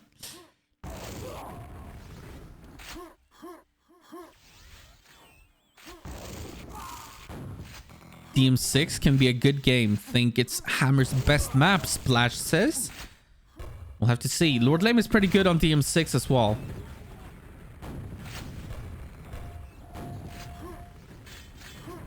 Lord Lame with a yellow pickup. Ah. Just a great fight from Lord Lame. Another 3 cells onto Hammer. He might actually... Ooh. That was actually a good time for Hammer to die if he picks up the red, though. There you go. Finally does. Connects with 2 rockets as well. Lord Lame is down to 11 HP.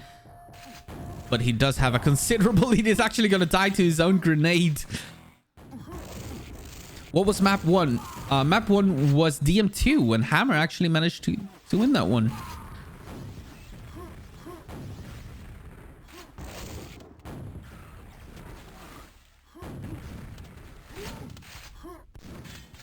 Lord Lame with a yellow pickup. Oh, nice. So Lord Lame just predicting that Hammer would be on the other side of the teleporter, and he was correct. So a quick 180 just to fire at the presumed location of Hammer, and just makes for a nice frag when you're correct. It does look stupid if you're incorrect, though. Server is weird, he says. That's interesting. Winning 31 to -2. I think the server is weird. I wonder what he finds weird, though. What? It is what it is. Server's weird. Yeah.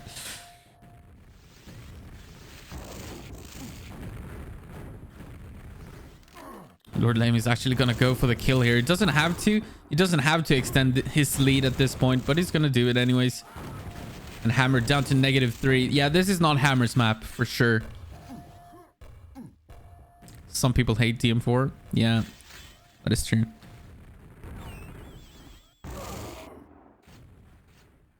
Oh, don't worry, Raga. That jump works perfectly fine now. Can we just walk over this? Hammer says. All right. So that's it. GG. That's map number 2.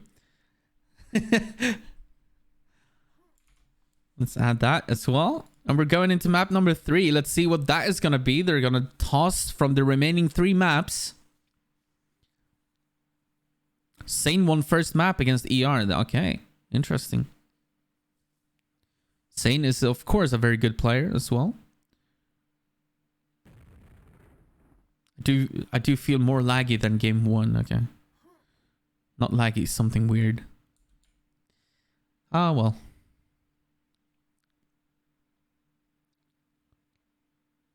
15-1 on DM6. Okay, that's a good score for him.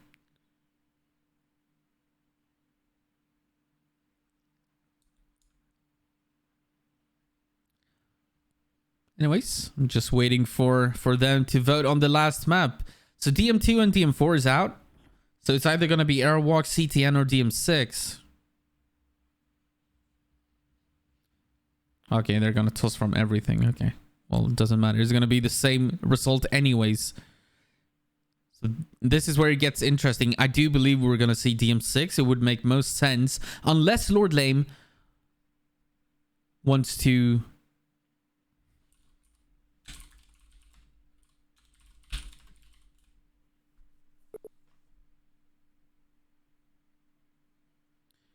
Unless he wants to... like, maybe he knows that Hammer is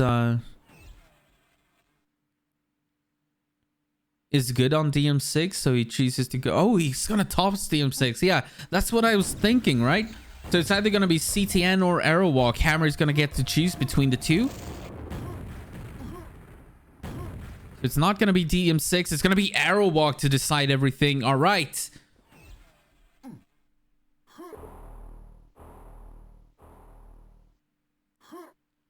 Opting not to go for sorry, Ct and Dm3. Okay, here we go. I actually was surprised to see Lord Lame toss DM6. Lord Lame with the red armor spawn, looking good for frag number 1, perhaps.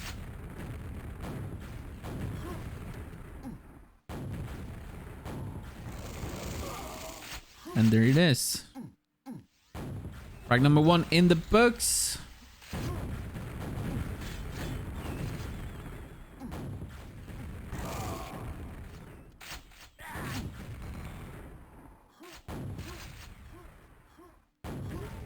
Nice rocket from Lord Lame.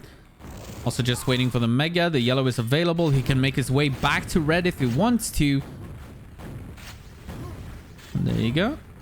On a full stack now, Lord Lame is. Finds another frag.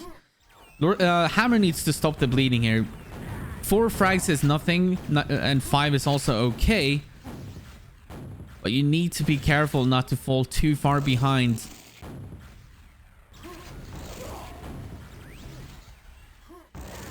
And it could be a good idea just to slow down a little bit.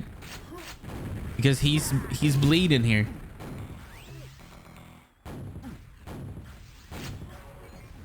Okay, that's a red armor for Hammer. He doesn't have any HP though, so he's gonna go down right away. Not able to do anything with that red armor. He's also gonna steal the yellow, but without any weapons, Lord Lame doesn't care. He still wins the fight, right? And that's an 11-0 lead for Lord Lame. Another red pickup for Hammer. Means the yellow should go to Lord Lame, but this time he doesn't have a lot of mega left.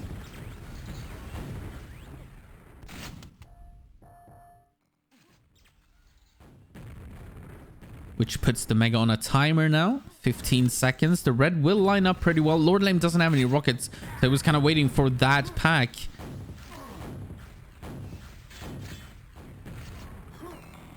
Hammer with the red armor now. Mega is about to spawn. Let's see if Lord Lame remembers the timing on that. He does, but Hammer's gonna make the jump for it. But Lord Lame is gonna get the pickup and wins the fight. That was such an important pickup mid-fight to get that mega pickup. If he doesn't get the mega, then he's dead. 100%. Lord Lame picks up the red armor. And the mega, and he's in full control of this map now. 13-0. Could go for the yellow first and then go for the red as well if he wants to. There is time. Just gotta be careful about walking into spam. No problem. Easy kill for Lord Lame. I think he's aware, but what you usually want to do when the mega is about to run out is to offset the timing on red and mega. So as you can see in the lower left corner, the red and the mega will spawn at the same time. That usually forces you to go for either of the either the red or the mega. You don't often get to pick up both of them, and that's exactly what happened here as well. Lord Lame is of course aware of this, but maybe with such a substantial lead, he didn't even care about it.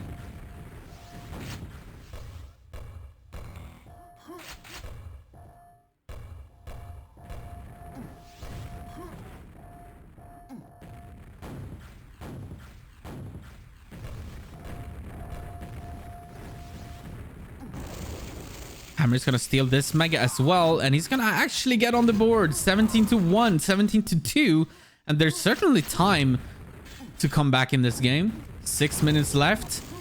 Let's see if Lord Lame can slow down the pace a little bit so that he doesn't give away any free frags here.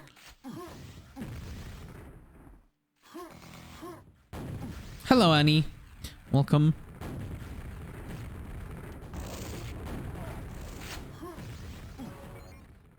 Hammer's gonna go for the yellow, and the mega should win this fight, just barely though.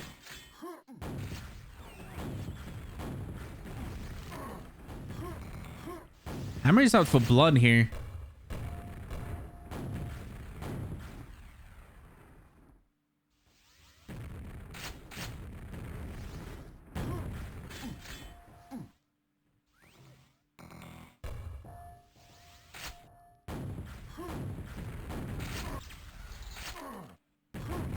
I think Lord Lame is playing this correctly. He's kind of slowing down a little bit. Hammer does have a full red. It's about to spawn again. Trying to fake him out with a fake rocket jump. It's not going to work though. Lord Lame coming in for the fight, and he's going to win it.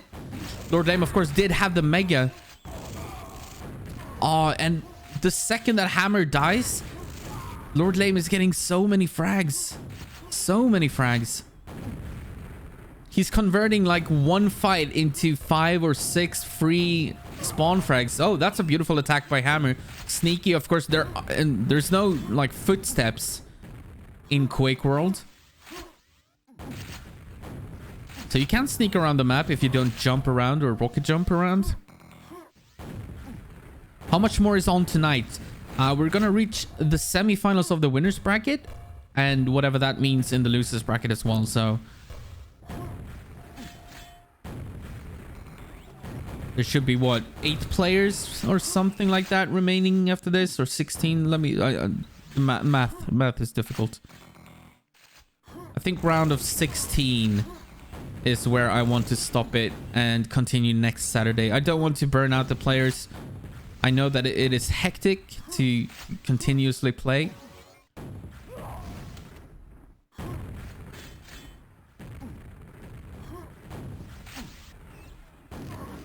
Hammer now in control. Mega is on a timer now.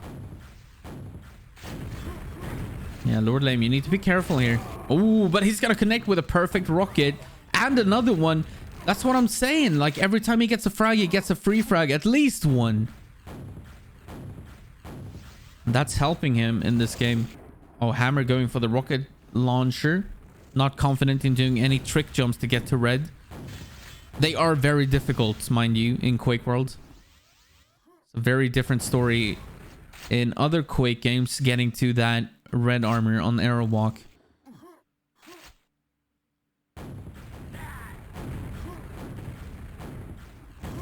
They're seasoned pros. You're right about that. Lord Lame is gonna win that exchange. Not going for the spawn frag right away, but I think I think it's better in a tournament setting when it's competitive play. Chasing for frags can be dangerous. I think the better approach is always to just make sure to control the map. Always have the bigger stack whenever a fight happens against an opponent. But that's just me. Everybody plays differently. If you ask Reload, that's not what he's going to do. If you ask Locktar, that's not what he's going to do. Of course, Locktar not in this tournament, but...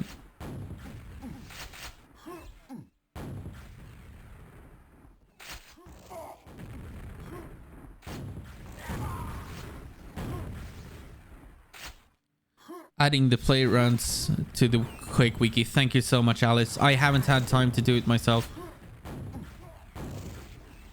I am swamped, so to speak. Or have been. This is actually the most relaxed I've been for a long while now. When I get to cast games.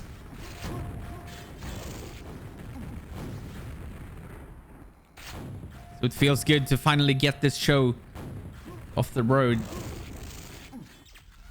Hammer with some control here. He has 16 frags to make up for, though, in 1 minute. I don't think he's going to be able to do that, but we'll have to see. He's down to 1 HP. All Lord Lame he needs to hit him with is 1 pellet. But he's not going to find it just yet. Oh, that's the perfect spawn for Lord Lame. He's going to get the red armor. That's the one spawn Hammer was not hoping for. But Hammer will have both the mega and the yellow, so he has the bigger stack. That is worth way more than just a red armor. But oh no, he falls into the trap of Lord Lame. Lord Lame doesn't even take damage from that exchange. And I think that's going to be the nail in the coffin in this series. I do believe that Lord Lame will knock Hammer down into the losers bracket.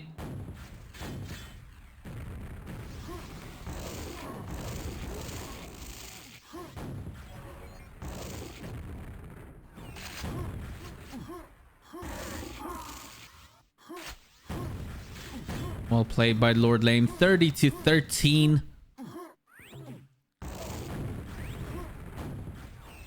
Sane 1-2-0.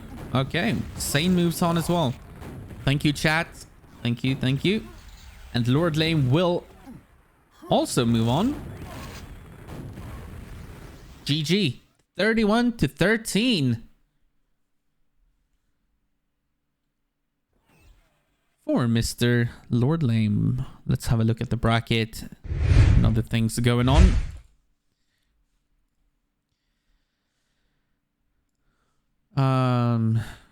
Let me also have a look at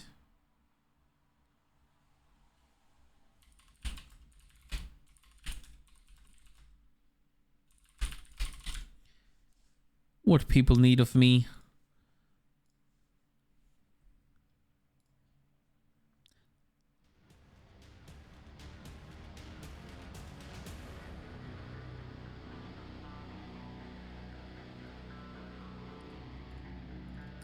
Okay, let's see. I've been tagged everywhere. Let's see why.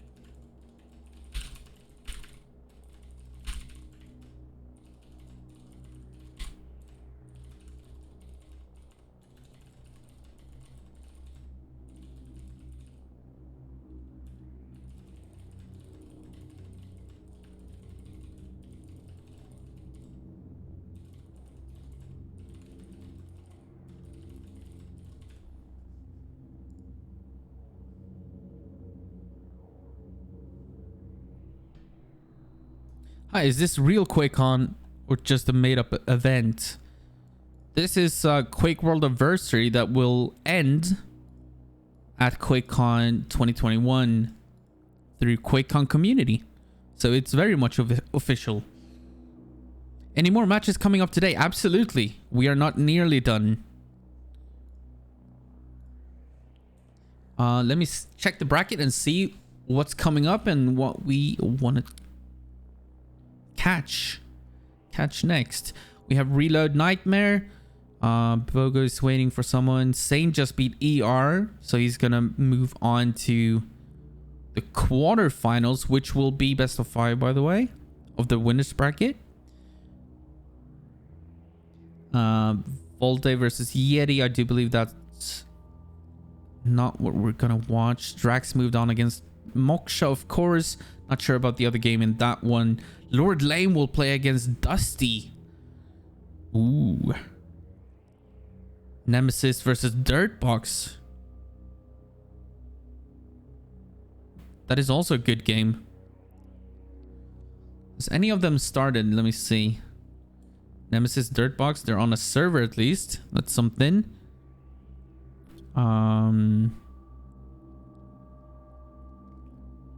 Yeah, let's do that. What do you say, chat? Sounds like a good game to me. Nemesis versus Dirtbox.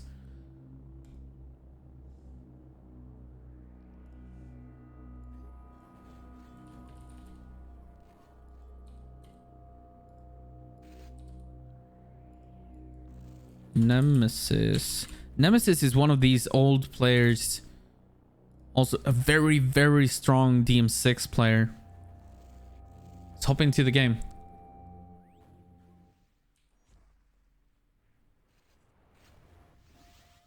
Here we are. Dirtbox versus Nemesis. Let's make sure that this is map number 1. Oh, this is actually the deciding game. Actually, yeah, scratch all that. So Dirtbox won DM4 61-12. Nemesis won DM6 24-7. And this is the deciding map. I'll change the scores, or actually maybe not even change them. You guys know now. Yeah, I couldn't see Reload versus Nightmare on any of the servers, so... Nemesis up 6-4. We're 3 minutes into this game. Oh, and Dirtbox is gonna find the frag and the red armor. The Mega did go to Nemesis, and Dirtbox is gonna be forced to run away here.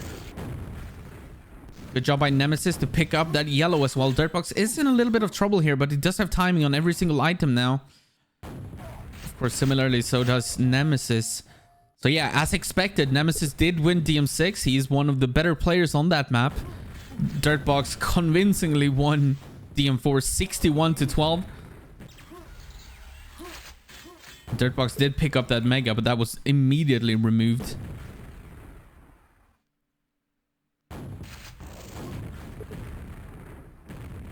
Six to 5. This might be one of the closer games thus far. Yeah, the pinks are not very even on this one. Oh, nice kill from Nemesis. Stepping through the teleporter immediately. Flicking left. 90 degrees to connect with that rocket. He's gonna find the next kill on Dirtbox as well. We see Dirtbox sporting that Australian tag as well in his name, showing everyone that he's very much Australian.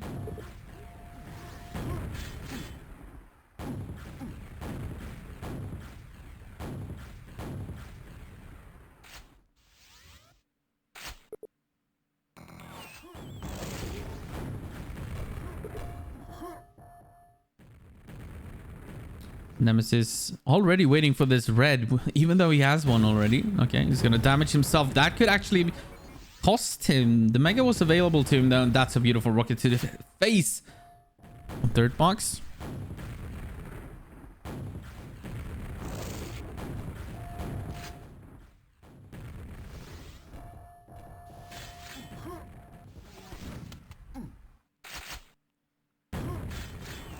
This map has slowed down quite a bit.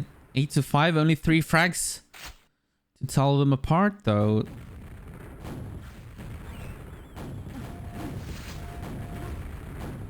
Oh, Nemesis actually eating one of those grenades, and he has to be careful here. Down to 14 HP. Dirtbox looking to maybe steal that red now and take over control of this map. Mega is also available. Nemesis losing control of the entire map. Let's swap over to Dirtbox. See what he does. He's going to rocket jump and try to attack. Try to find Nemesis. Finally does. Misses the rocket jump though. Eats a rocket to the face. Needs to be careful. Down to 28 HP. And he's going to go down to the rocket of Nemesis. And even with the new anti-lag, of course, being on such a high ping compared to low ping will never be beneficial. We can't escape physics. As Nemesis finds a couple of frags. 10 to 5, 11 to 5. But remember, this is the winner's bracket, so nobody is to be eliminated from this one. Oh, Dirtbox comes back with a frag of his own and another one. And another one. Make that 12 to 8. Might find another spawn frag here if he's quick. Ooh. Eats a couple of rockets from Nemesis. But then Nemesis suicides. Dirtbox gets the better spawn. Down to 3 HP. He's gonna survive though. 12 to 9. Some chaotic minutes here.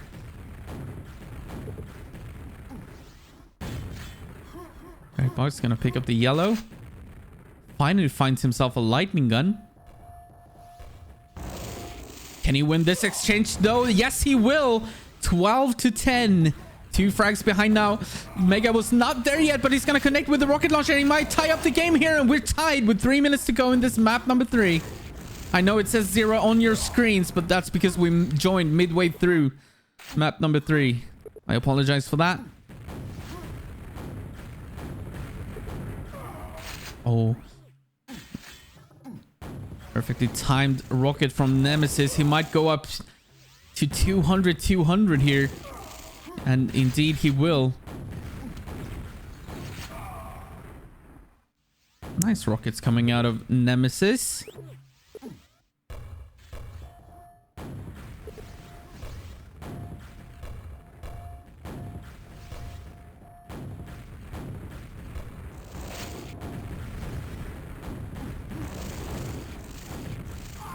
Oh, Dirtbox with a beautiful lightning gun coming out, and all of it like out of nowhere he actually finds the frag.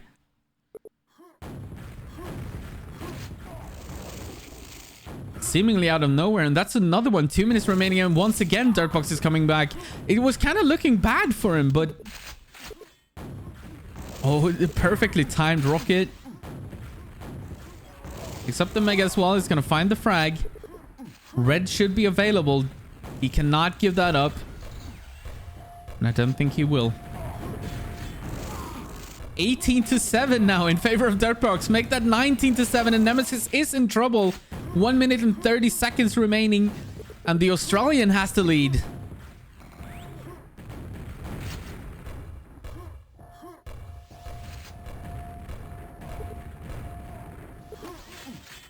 Oh, every single grenade connecting with Nemesis. That's another frag. Oh, now up 4 is Dirtbox.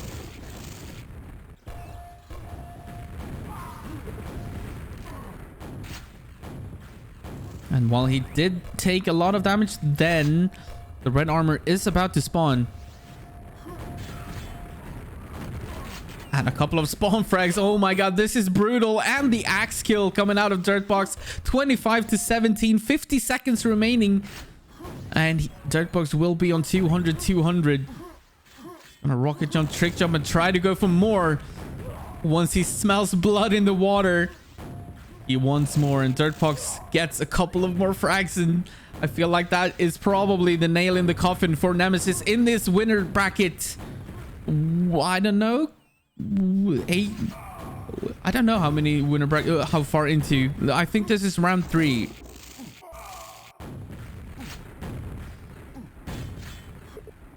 So even on this ping disadvantage, I should say, Dirtbox is gonna win map number 3 and advance in the winner bracket. Congratulations, well played to Dirtbox. GG.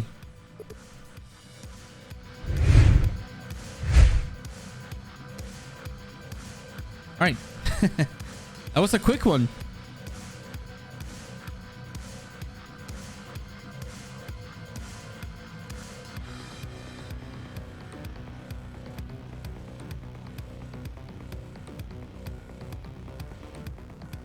Is Lord Lame and Nightmare playing somewhere? That is the question. Dirtbox just won this one.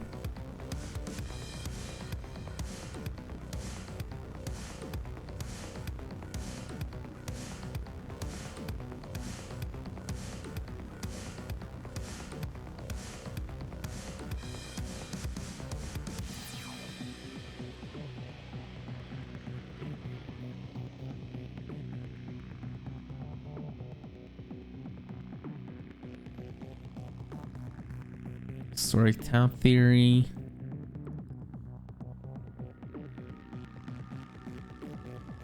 Yeti seems to have a good time with Valde. Billy Kid versus Omi.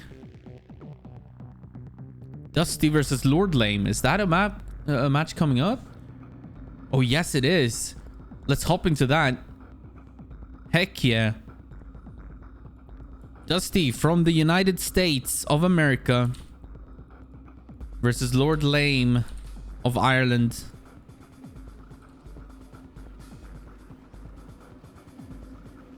Let's jump into that.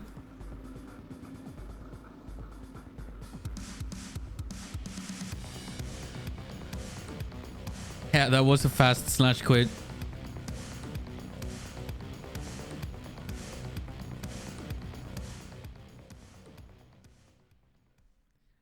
Looks like this is gonna be map number 1. It is. And we're on Arrowwalk, which I do believe is the pick of Sane.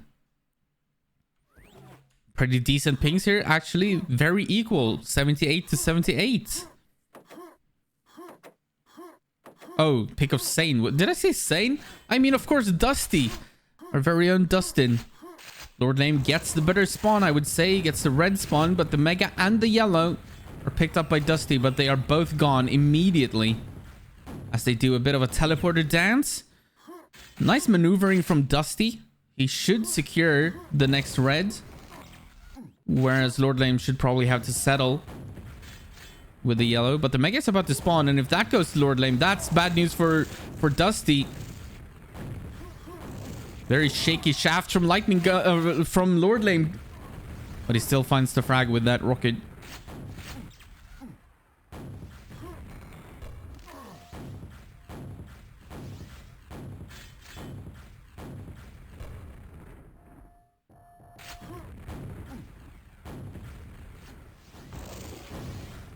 Another Mega and yellow for Lord Lame, and another red for Dusty.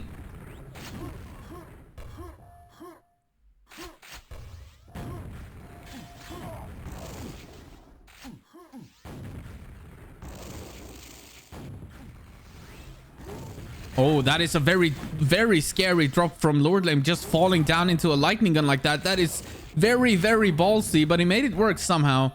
And he still finds the frag. I do believe he's going to have to give up the next red, though. Didn't go for the Mega. The Mega is available. There you go. Picks that up. The yellow is about to spawn as well.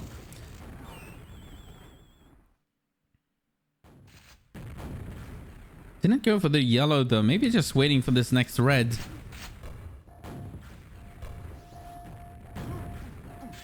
There the pickup is. I believe this is a difficult one for Dusty. Dusty is very much forced, I believe, to win this one. Because Lord Lame, of course, has the option to pick DM4 after this. And I don't know if Dusty can put up a fight on DM4. I'm not actually sure how or whether Dusty likes DM4 or not. But the general consensus is that North Americans don't like DM4. They don't play it very often. Of course, Lord Lame is very strong on DM4, so either way it would be difficult, but Dusty kind of needs to win this one.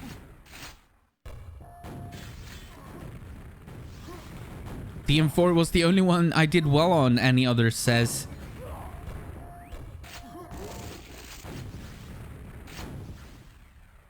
Yeah, the Europeans, they do like DM4. for the most part. But it is a very polarizing map. It's one of those maps that you either hate or you love. 30-18, Tau Theory was playing great games. Oh, nice. That sounds pretty close then. That's not bad.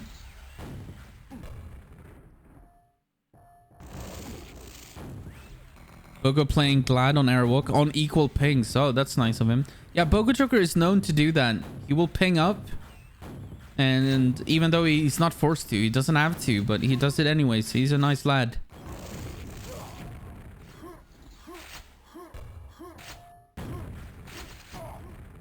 Lord Lane with a 10-0 lead here. Oh, that's a good spawn for Dusty though, but doesn't look like he's gonna be able to convert that into a frag unless they... Nope. Never mind. Lord Lane gets the kill, but he's playing entirely without any form of armors right now.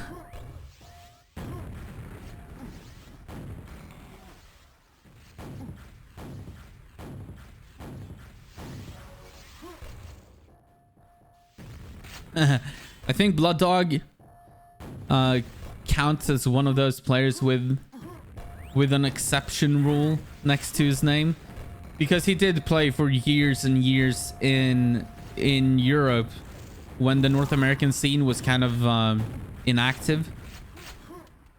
He played with the Euros on high ping, and the Euros didn't ping up for him, so I feel like he gets a free pass to play on low ping when there are North American tournaments.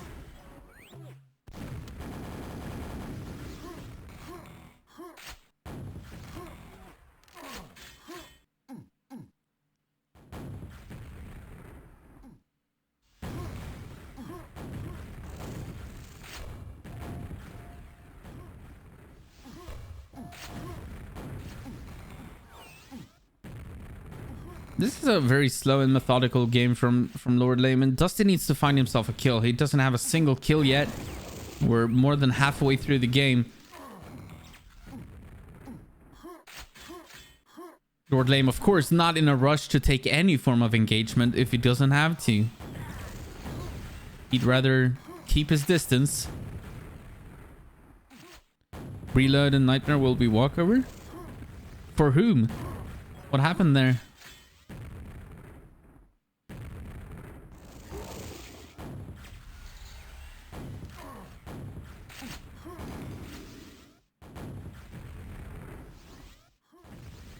Nightmare's ages on server. Can someone ask the Australians? They usually have contact with Reload. So if someone can ask the Australians what's up. That would suck if we lose Reload.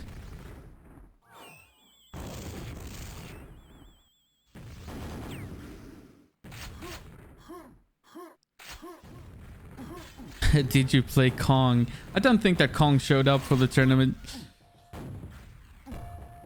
And I never really expected him to either.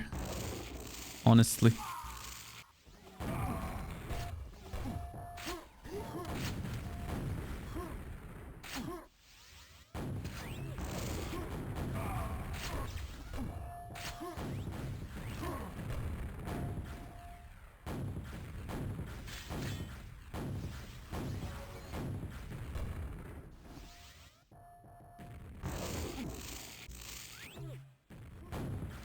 Dusty has yet to register a frag on this arrow walk, and I feel like he's kind of pressured to win this one, and that's just getting harder and harder. Each time there's QuakeCon, I'm on holidays. QuakeCon is roughly the same time every single year, so you need to reschedule your holidays, man. It's always in August. All you have to do is be free in August, you know? Easy.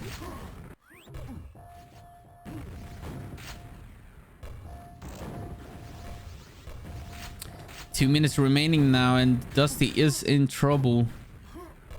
Lord Lane with a 17-0.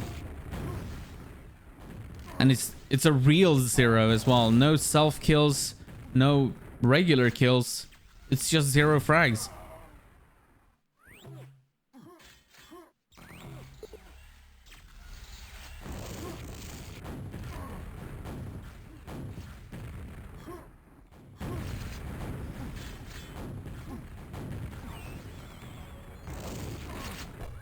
Knight versus reload starting.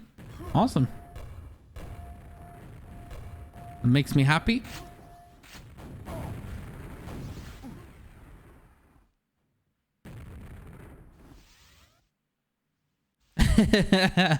Okay. Well, hold on.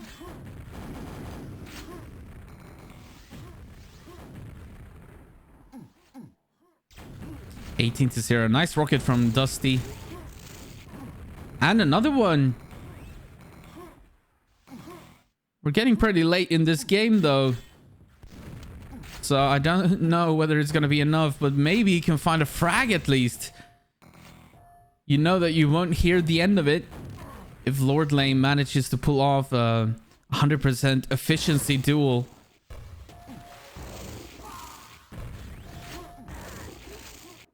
Red armor spawn for Dusty.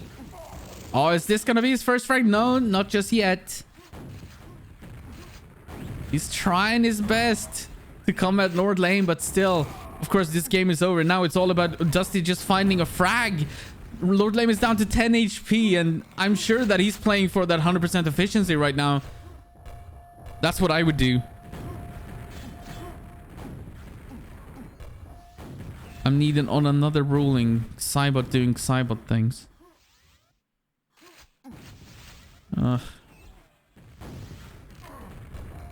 Right. Well, I'm gonna get to tab out soon, but it looks like Lord Lane will indeed go through this entire game without a single death. That is the perfect game. GG. 21-0.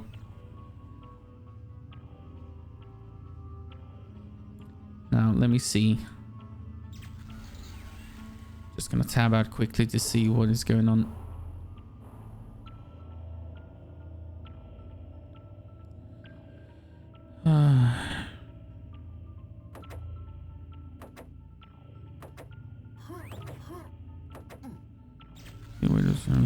Some responsibility is game in a walk room.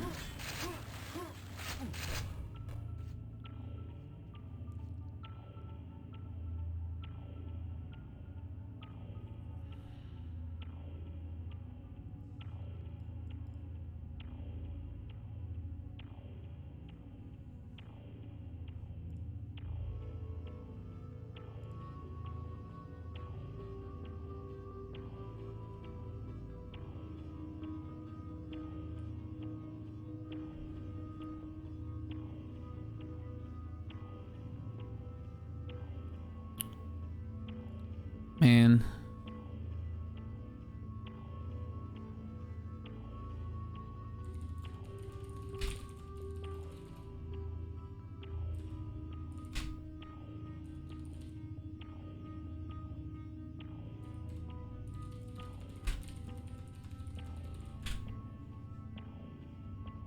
All right.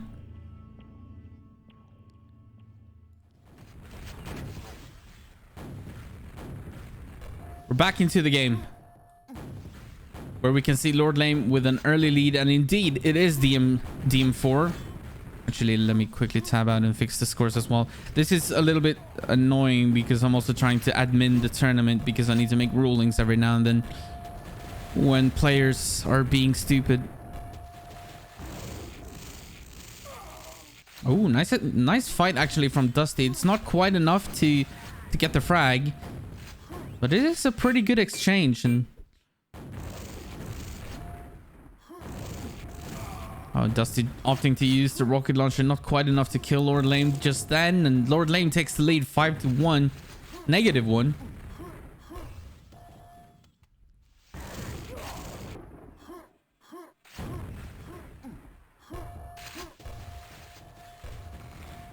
I guess it's 100% remote. Yes, this year's QuakeCon is also online. This year and last year. Hopefully next year we will all be in Dallas, Texas, enjoying the normal QuakeCon.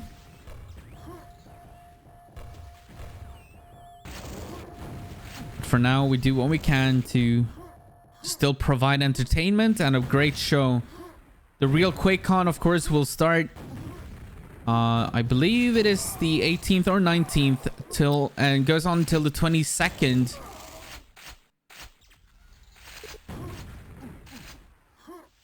So make sure not to miss that. The grand finals of Quake World will also be on there, and as will many other things. I'm not sure how much has been announced yet, so I don't want to say too much. Didn't they rename it to DoomCon? No.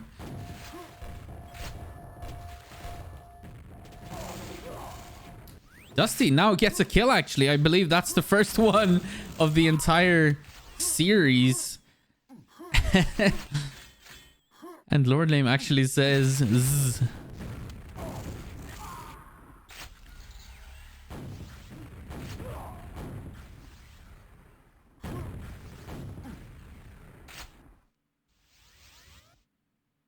Lord Lame now in control of the center area of the map, which of course is the most important thing on DM4, sorry.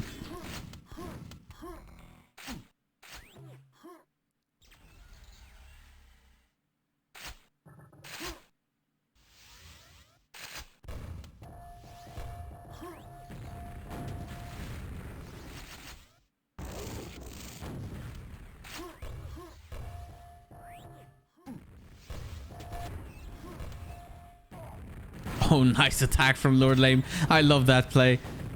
Leaving a couple of grenades, forcing your opponent one way. Kind of setting everything up for that frag. Just shows very good understanding of the map and a lot of experience. That is a very like experienced play. Oh, nice kill for Dusty. Should get a spawn frag here as well. Rocket jumping to make sure that he gets the armors. They should do a QuakeCon in Paris. Would be cool with a QuakeCon outside of the American borders, but that would also mean a lot of legal stuff. It's not easy to just do that, you know. A lot of things that QuakeCon means a lot of things. Yeah, QHCon. Now we have QH LAN, which is a very separate LAN, of course. Has nothing to do with QuakeCon.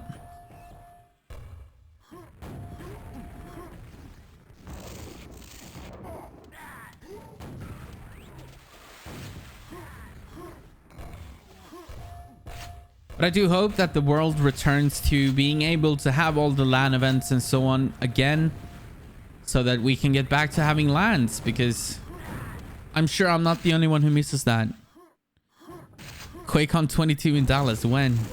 Nothing has been announced about that, but what I'm saying is that I hope that we get to meet each other in person next year instead of having to have it online.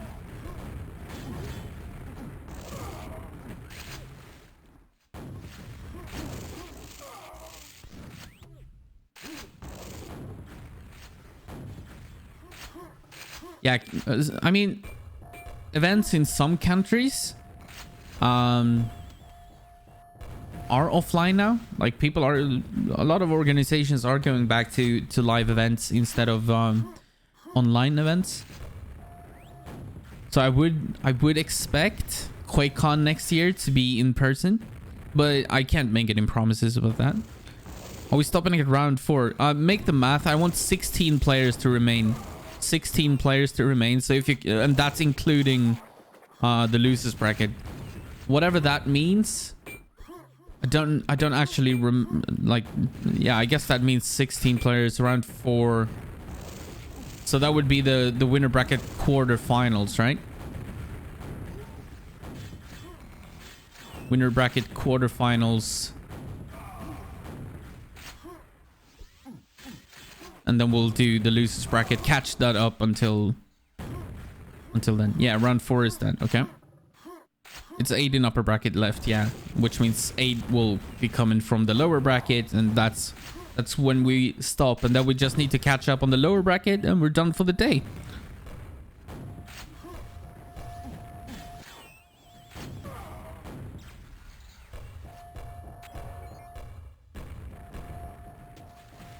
Upside DJ, have you been to Malmo?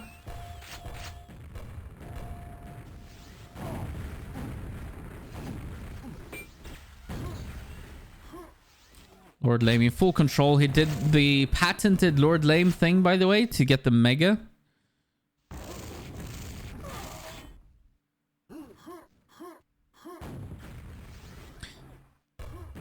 Virtual Bears. Why is it that they seem to have air control, but when I play, I don't? Also, how to get the game looking this nice? Are you sure you've been playing Quake 1? That is the first question. That would be correct, Blood Dog. But just make sure to ask Freak first, because I'm not looking at the bracket right now. Oh, Lord Lame trying to do some fancy things here in at the tail end of this game.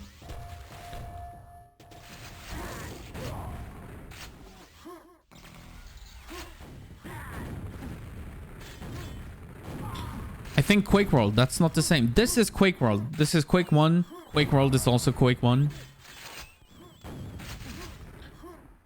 That's a good idea, Nika. You're right. Lord Lame going for a discharge. Dusty not falling for that. Yeah, Lord Lame looking to clown a little bit on Dusty from the looks of things.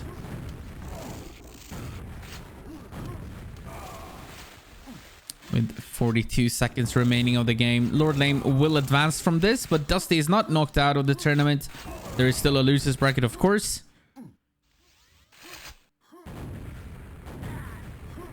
So to answer your question, Virtual Bears, you will always have air control in Quake 1 and Quake World, unless there is some weird setting or like some Team Fortress going on.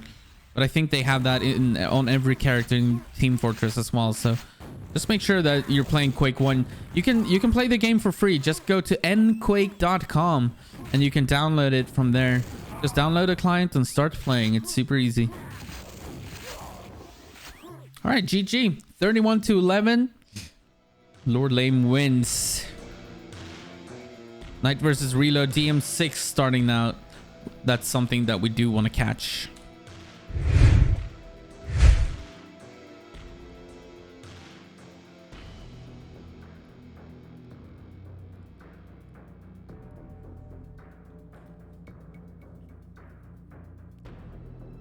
Nightmare versus Reload. Let's fix that as well. Nightmare, of course, from Portugal. Versus Reload from Australia. What is the score in that? Okay, DMT Reload won already. Okay, so 1-0. Let's get into that game.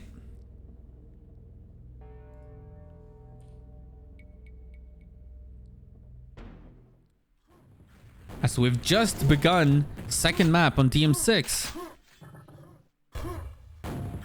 I'll ask a mod to do predictions maybe for next Saturday. It's very difficult for me to do right now. I'm doing a lot of other things right now. What was the score on DM2 though? 18-4. Well played by Reload. And he also has the better start on DM6 here. But oh my god, that is a rough ping for Nightmare. When he's up against Australians, his ping to Los Angeles is not very good. That is unfortunate for him.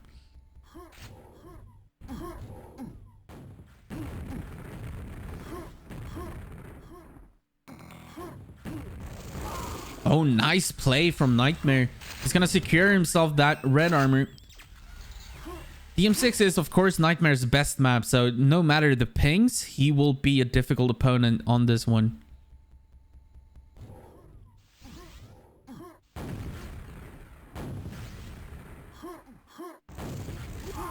Reload, once again, that sound thing. The last time we saw Reload, we were talking... I was talking about that sound. It looks like he's looking the wrong way sometimes. Just crazy. Nightmare with a 3-0 lead here.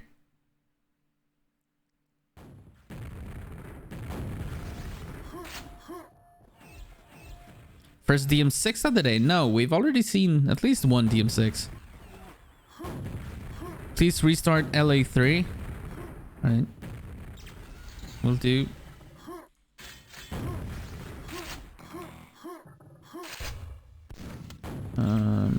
Sorry for tabbing out, guys.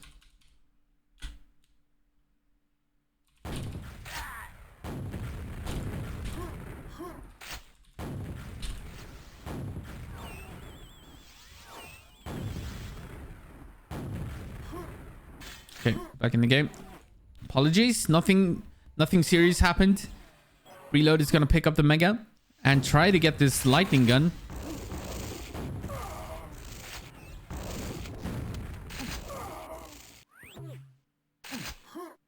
Did X1 do something again? What happened this time?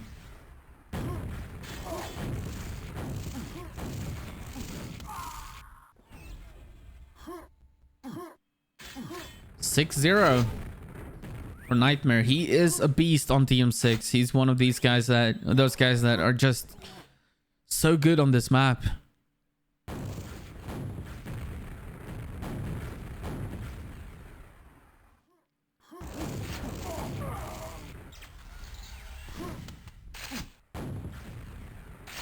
The DM6 and Quake Champions. Yeah, so Bethesda introduced DM6 and Quake Champions to celebrate 25 years of Quake.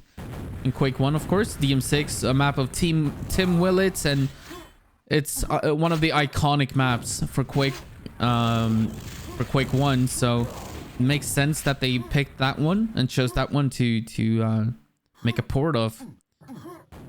I do believe there are only other two options would be DM2 or DM4, and if you think about it like that, DM6 is the one that makes most sense and has the biggest chance of being successful and a good map in Quake Champions. DM4 kind of requires the weapon balance and all that of Quake 1 to even make sense, and of course DM2 is a rocket launcher only. There's not even a lightning gun on that, and that might not be very acceptable in a game like Quake Champions. So if you think about it like that, it kind of makes sense, right? That you use DM6 for that. And look at this from Reload, by the way. Oh, he just barely picks up that Mega, and he's out of ammo. He can't win that fight without ammo. Nightmare was down to 5 HP, but he is going to go down to a suicide, actually. And Reload is back in control of the map. He's still down on frags. But that doesn't mean anything, really. With 5 minutes remaining of the game, it's all about having control. Why is it out of scale? I don't think that it is out of scale. I think it's a 1-to-1 scale with the DM6 one, with the Quake World one. But of course, characters and the entire game is a little bit different when it comes to scale, right? So it might feel very different, but I think the actual map itself is a 1-to-1 port.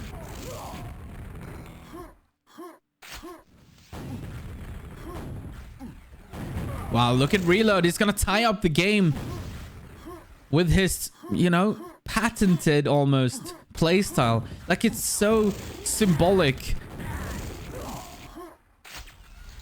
of Reload, like the way he plays. Nobody else plays like him. Dodges a rocket, and look at that attack. How do you even do that on 140 plus ping? That is insane. He's gonna pick up the red, and he now has to lead 6-9.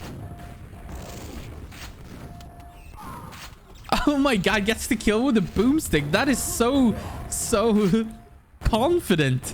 He had ammo for both the rocket launcher and the lightning gun, but instead of using that, he just went straight for the boomstick. That is insane. Lockjar plays DM6 similar to Reload. Yeah, they have pretty similar playstyles overall, both of them. And Reload takes a pretty massive lead here. 15-6. Nightmare had by far the better start of the two players.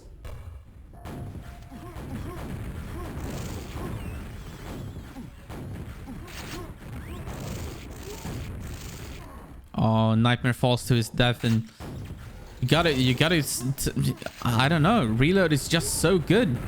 He's gonna die here, though. Nightmare, 3 good rockets. It's gonna earn him the red armor. But now Nightmare needs to start playing kind of like Reload, but no. He's gonna die to the telefrag. That is, of course, always a big risk that you take. If you enter the teleporters on DM6, you always risk getting telefrags. And that is exactly what happened to Nightmare here.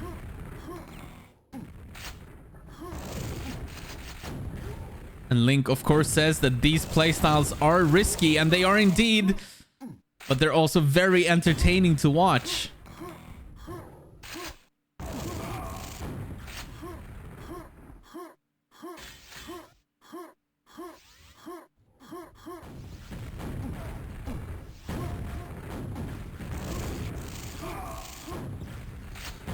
Reload still uses the same mouse from TGI in 99. That would have been funny. It's actually insane to think that Reload has stayed this good, because Australian Quake and Reload himself took a long break from the game. That's a funny way to die. But he remained he's just extremely talented at this game. Did Reload play Return to Castle Wolfenstein? I don't know. No idea.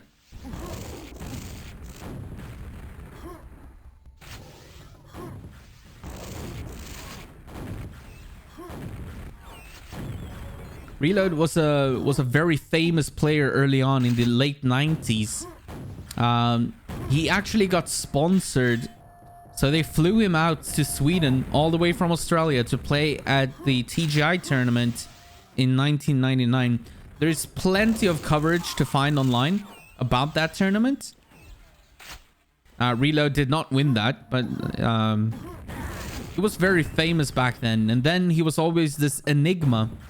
Nobody really knew how good he was. Everybody knew of him, everyone in the European scene knew of him, right? But nobody really knew how good he was. And ever since TGI, he's never made the trip to Europe or anything for any of the lands. So really the only information that people have had was TGI and demos from the Australian gameplay. But it's always been like, there's always been people questioning whether those demos are good to look at, because maybe the overall, you know, skill level in Australia was lower than the skill level in Europe and so on. But here we see Reload taking the game and the victory. Oh, that's a beautiful last trade before we say GG's. And Reload takes the victory. 2-0. Trent Pantera says that I used to play him back in the late 90s. Yeah. All right, 2-0 from Mr. Sama, or Mr. Reload. Nightmare is knocked down into the losers bracket. Let's have a look at the bracket, see where we are.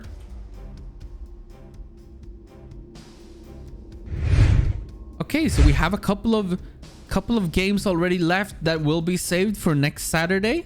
We've got Sane versus Reload. Oh my god, that's gonna be a good one. Sane versus Reload, Bogo Joker versus Dirtbox, Blood Dog versus Lord Lame, I do believe, and Yeti versus either Drax or Def. So that's gonna be an all Australian fight. And then we have one Australian here as well, and one Australian here. Lots of Australians in the winner bracket. Let's have a look at the losers bracket. What's been happening down here? Okay, so Zorak did beat Annie 2-1. Zorak then beat Tau Theory, and now he's up against ER.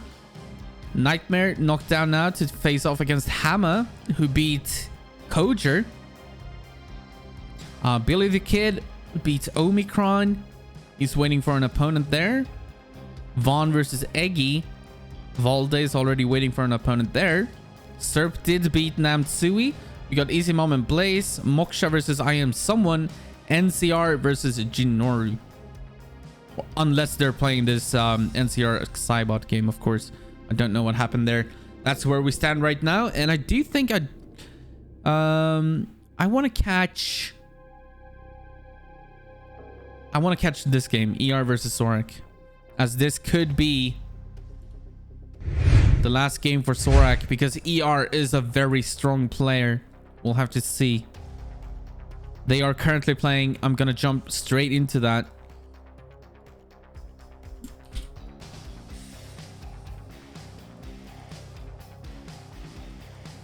I don't know the score of that game.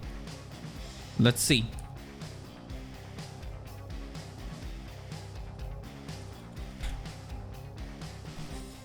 All right, this is indeed map number 1.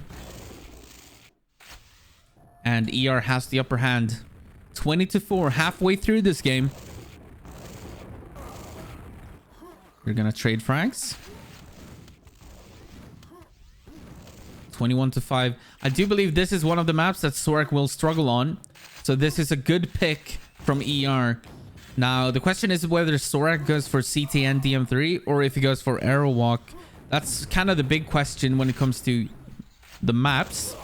But first of all, ER needs to close the deal on this map number 1 on DM4. Zorak will pick CTN, okay?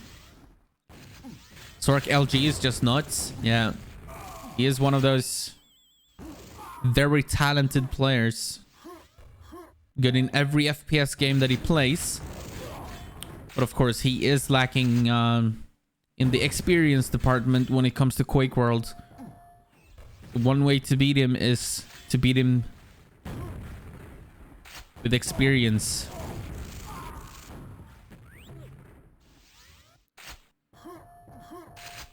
This should be a pretty even pinged game as well. Oh, actually Zorak on higher ping. What happened there? How is he on 100+ ping?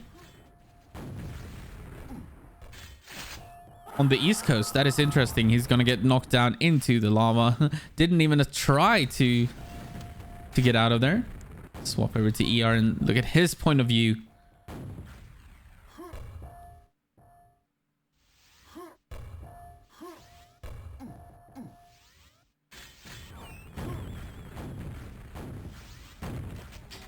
When is the next game for Reload? That would be next Saturday, I believe. Mr. Eggman? Eggman? Or Eggman?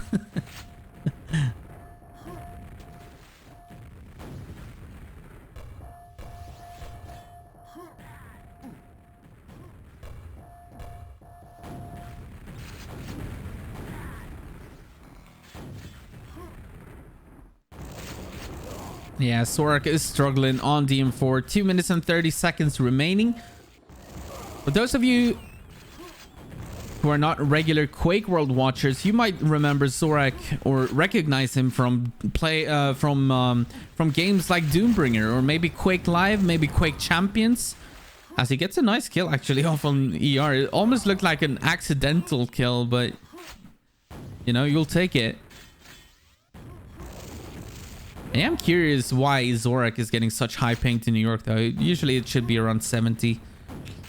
That is weird.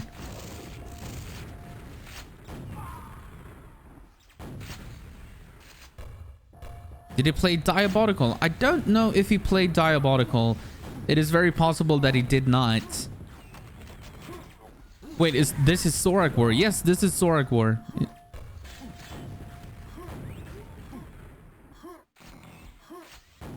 Currently the best player in the world in Doombringer, at least. Also a very, very strong Quake Live player. Everyone uses anti-lag client. The anti-lag client is recommended, but players are allowed to... Oh, what a beautiful grenade from ER. Players are allowed to use whichever Quake World client that they want. If they want to use regular Easy Quake, that is perfectly fine. And there you go, Lord Lame gifting 25 tier 1 subs. That is a sound that we're gonna get to hear for a while. Thank you so much, Lord Lame. Always a good brother. Thank you, mate.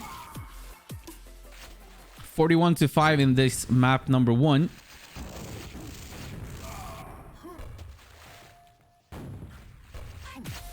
Holy moly.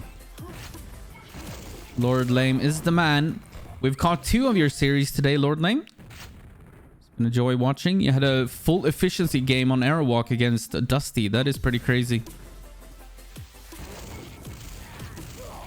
That is not something you see every day, to have a flawless game without dying. Of course, Lord Lame is going to claim that he has those all the time, but, you know.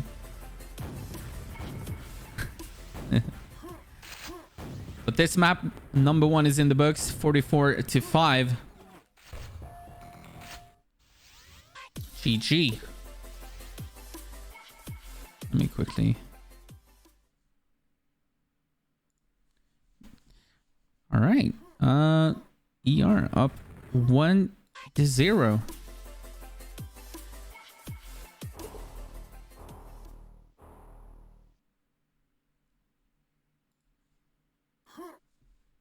And we're going to Ct and Dm3 as expected. Oh, let me time out quickly. There you go.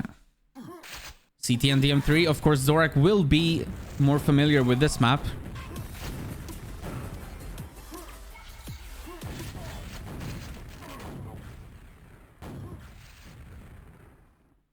But ER takes an early lead here. Jesus, that sound will never stop, will it?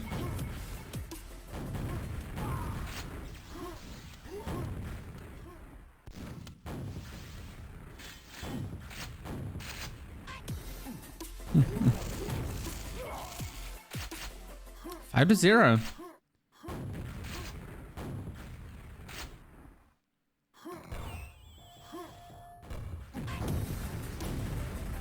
But never count Zorak out, especially on Ct and Dm3. And there you go. There's the first frag for him. Red Armor is waiting for him, but it's going to be stolen by ER. And Zorak falls to his death. He's back to 0. That is so unfortunate for him, but he has a very strong lightning on ER. He has to be careful. Down to 11 HP, and there he goes. That's 2 quick frags for Zorak, and the red will spawn soon. Oh, that's a nice spawn frag. Zorak is learning the spawns now. So look out if you're ER. But yes, Zorak were a very, very talented player. Has only been playing Quake World for a couple of, well, days, I would say. Or maybe weeks now. Of course, he did learn, and he learned of Quake World, and he also installed it for the first time when he participated in the Quake Live tournament at QuakeCon in 2016. After that, he was hanging out with the Quake World dudes who were there for the Quake World 2-on-2 tournament at QuakeCon. Oh my god! 2 mid-air rockets from ER. And Lokhtar, I believe, was the one who showed Zorak War Quake World. Also had him install Quake World for the first time. It also meant that we had a couple of config settings to fix for Zorak, because he had a very old Quake, and Lokhtar is not necessarily known to have the best config in the world. That was a beautiful frag from ER. My god.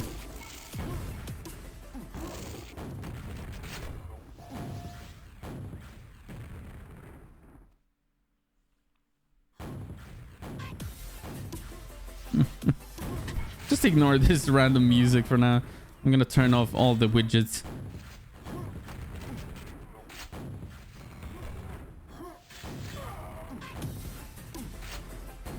(12-6) in favor of ER. 7 minutes to go. Lokhtar plays with original graphics, doesn't he? Yeah, pretty much. And a very old config in general. ER with full control of this map right now, and Zorak is in trouble. He does have time. He does have time, but he's gonna have to find a way to stop the bleeding here. 15-6.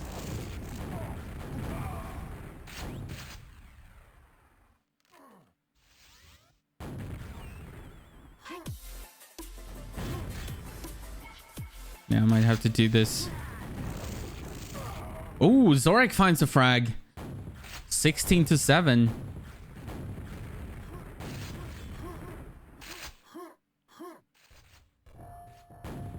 Yes, I believe the sound has stopped.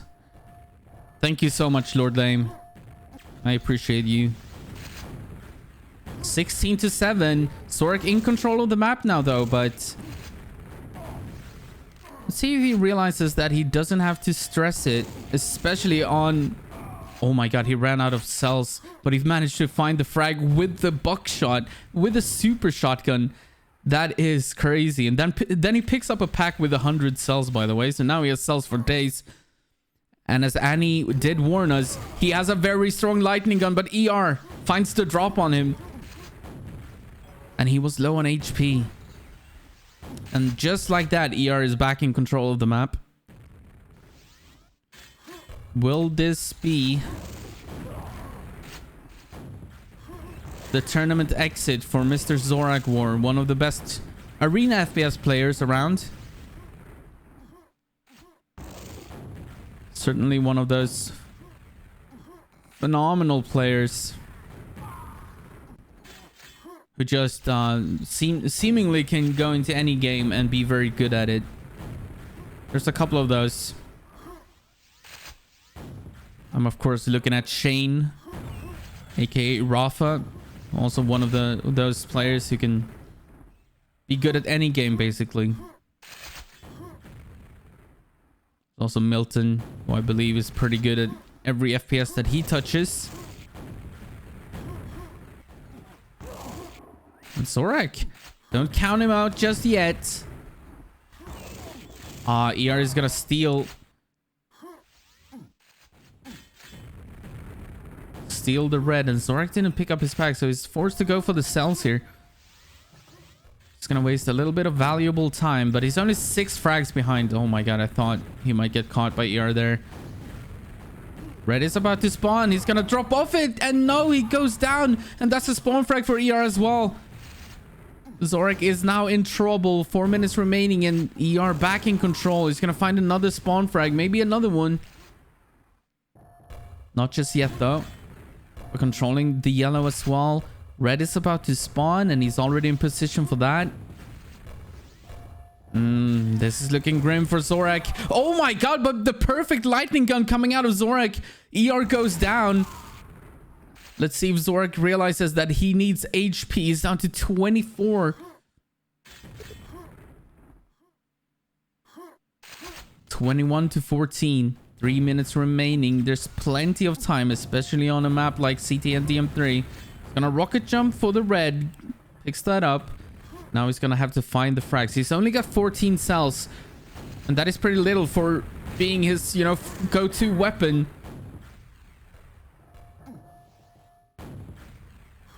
How does he look so calm with 3 minutes remaining? He's gonna catch ER off guard.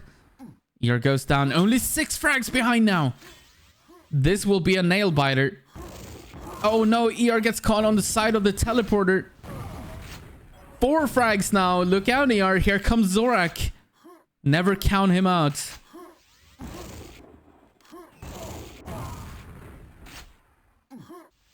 So who is the favorite among the players remaining? That is a very big question. And the answer will probably differ depending on who you ask. But maybe Boga Joker, maybe Reload, maybe Blood Dog, maybe Sane. There's a lot of good players left in this tournament. Maybe Lord Lame. Many good players, and ER is going to be caught by that lightning gun. Yellow should be up for Zorak. He's going to find that. Oh no, but ER comes in with a lightning gun. Gets a very important frag. He needed that one. He was 2 frags ahead at that time, but now he gets a couple of spawn frags. And this might be the nail in the coffin if he keeps going. Zorak is trying to find the frag. They're going to trade. Who gets the better spawn? It's going to be ER with a better spawn. He's going to find the Mega just waiting for him. And he can rocket jump up to the red armor. That's going to be a 200-200 stack for ER. And now up 7 frags. And Zorak, he is on his last life. And ER, he needed that luck with the spawn. Because Zorak was out for blood. He was coming for him. He was making the comeback happen. But now 10 frags ahead. 11 frags ahead with 1 minute remaining. And I think that ER can finally breathe out. Actually, Zorak is going to connect with that grenade. He gets a kill. The red is about to spawn. It could still be a crazy last minute. ER is going to pick up the red armor, but Zorak finds the kill. He's going to get the yellow armor. He needs to start rocket jumping and chasing for frags here. He's still 10 frags behind. There's no time to waste here. He needs to go for it. He needs to realize he's only got 1 minute to work with. Yeah, there's the rocket jump. He's going to try to go for it. ER is just running away, which is exactly what he needs to do. Zorak is trying to find him. He's going to find the frag, but he's still 9 frags behind. 30 seconds remaining. I don't think it's going to be enough. I don't think there's enough time, but he's going to try anyways, of course. But he is not very familiar with the movement of Quake World. And he's still running the map, which is something I don't think that he can. And ER is going to find the frag. And I think that's the absolute last nail in the coffin. 10 seconds remaining of the game. 34-23.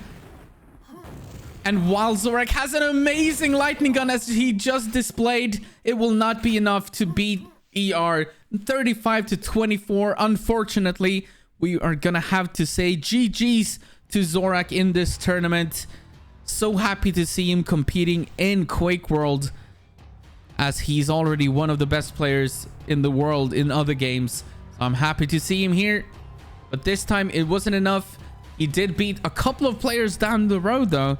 Or along his path before he hit ER, but ER proved to be a little bit too difficult. But well played by Zorak, and indeed he has a very, very strong, very strong lightning gun. And I do hope that he continues to play, because he could definitely develop into one of the stronger players if he continues to play the game. Let's have a look at where we are at in the brackets.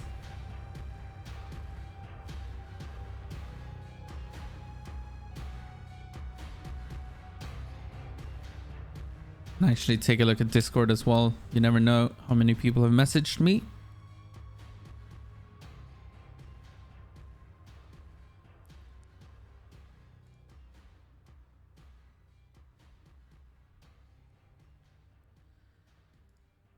Yeah, I'm not tagged here. That's something.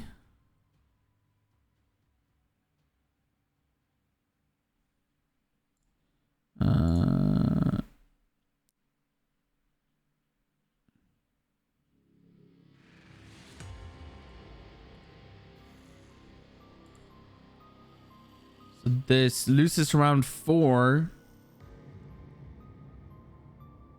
I believe is where we'll we're gonna, yeah, okay, so we have a lot of games left in this. You just found Reppy? Yeah, he's around from time to time, checks in with us.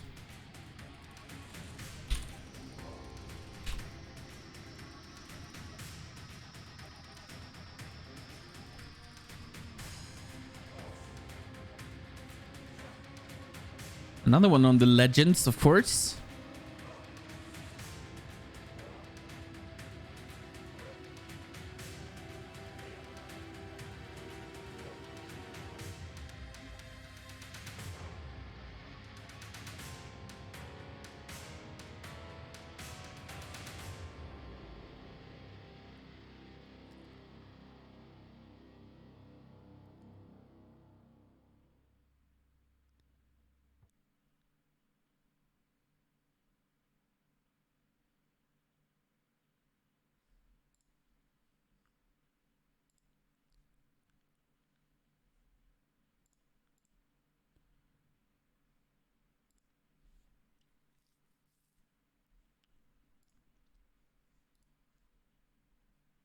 Okay, let's see.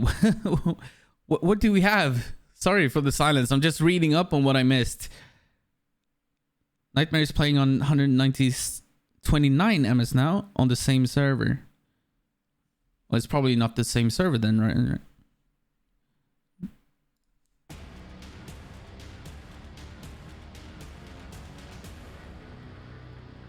Let me have a look. What games are going on? Yeah, no, that's the New York server. That's why it's a lower ping. Drax versus Def is ongoing. He's currently up against... Drax is up against Def. Dusty versus Serp. That could be a good one. Let me see if I can... Is that an official game? Yes, it is. Okay, let's catch that. I want to see that. Dusty versus Serp.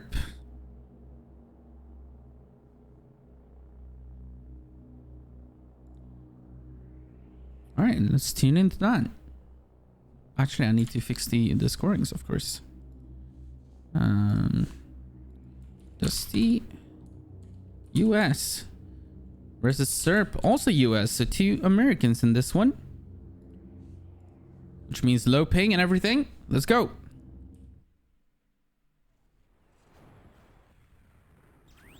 As we find ourselves on Arrowwalk, let's just make sure that they haven't already played a game. They have. Okay, so this is map number 2. Serp won map number 1, 30-15. This, of course, is a low ping game because they're both North American. Oh, Dusty with a good attack there. But Serp is up 7 to -1. But Dusty is now on the board.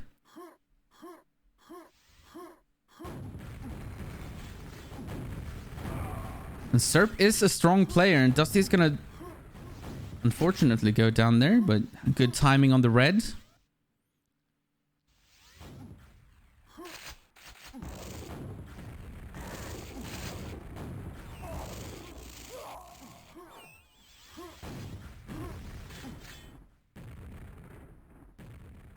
Low ping, 51. Well, you have to understand how big the United States is. United States is basically as big, if not bigger, than the entirety of Europe. Don't forget that. So 50 ping is very low ping for Americans. Oh, nice fight by Serp. He's gonna win that. He gets a spawn frag for his troubles as well.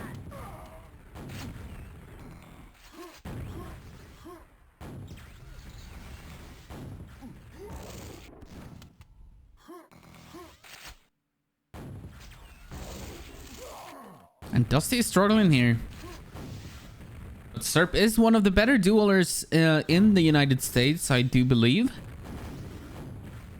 He's always done well in these tournaments. He did well in... What was that? Thunderdome? And I think he won against Yeti, I want to say, in the grand finals there on the North American division. I'm not sure. Something like that. Of course, it didn't have the likes of Boga Joker or Blood Dog in that tournament.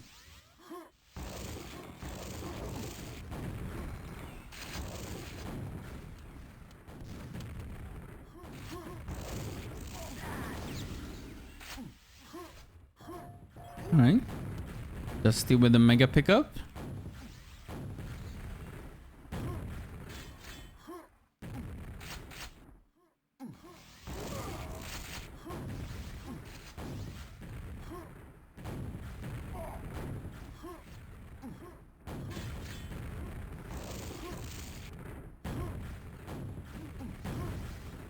Dusty trying to find the connections here, controlling the red armor as well.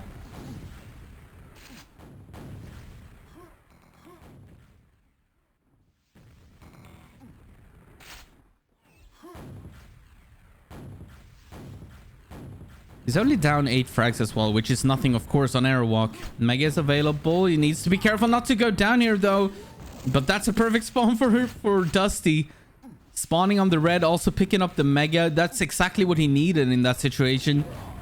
He's also gonna connect with this rocket and deny the yellow. So this might be the start of a run here for Dusty. Can you check the Discord really quick? In the middle of a game, that's gonna freeze everything.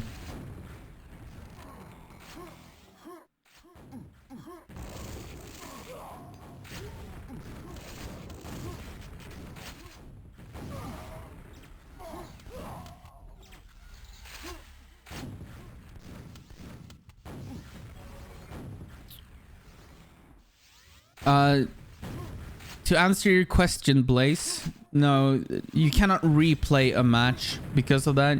It is up to each and every player to check the rule set before. Otherwise, that's an easy way to catch someone making a mistake. So if you're unsure whether you're, or if you just want to make sure, before you go ready, always do a rule set check. That is what I recommend.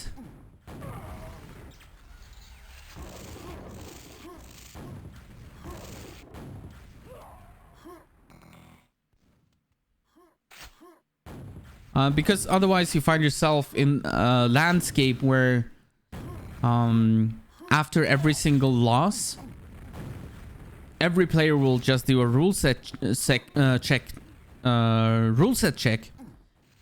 And if the enemy player or the opponent has even the slightest mistake, maybe it's SmackDown instead of QuakeCon, if that happens, you can just force a rematch out of that, which is nothing that we want. We don't want that. So please, if you're a player and you're unsure that whether your opponent is on the correct rule set, please always rule set check first. That saves us a lot of time and you a lot of effort. 20-7, 2 minutes remaining. This map number 2, and are we gonna see an exit? That's a beautiful jump by Serp. That's what I was talking about earlier. That is pretty difficult to do on arrow walking Quake Worlds.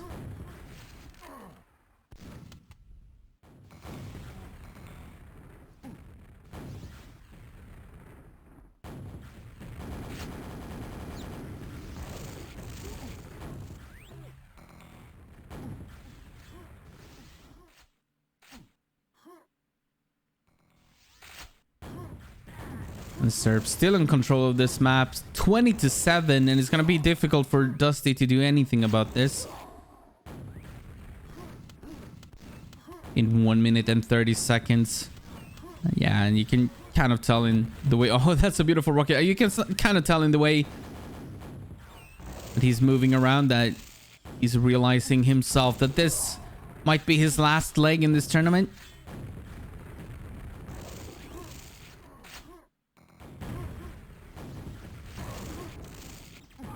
Oh, Dusty down to 1 HP and Serp suicides. 1 minute to go in this game. Hopefully next game we can find... we can get to see a game from the start. From beginning to end. The entire series. It's always hard to catch them.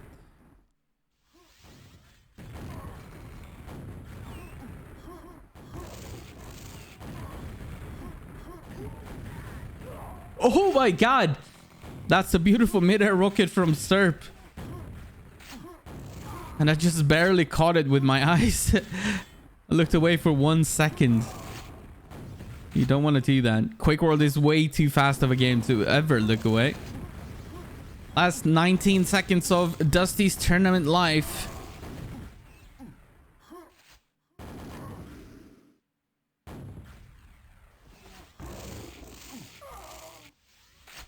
He made it pretty far though, and there's absolutely no shame in losing to Serp. That's GG.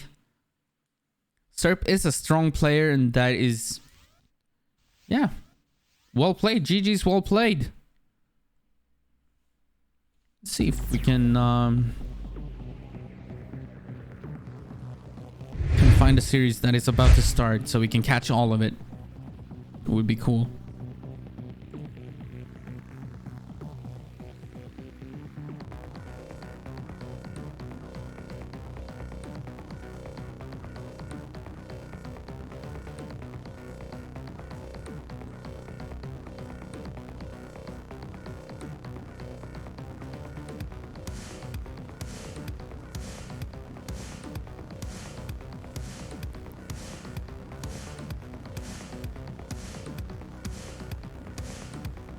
Alright.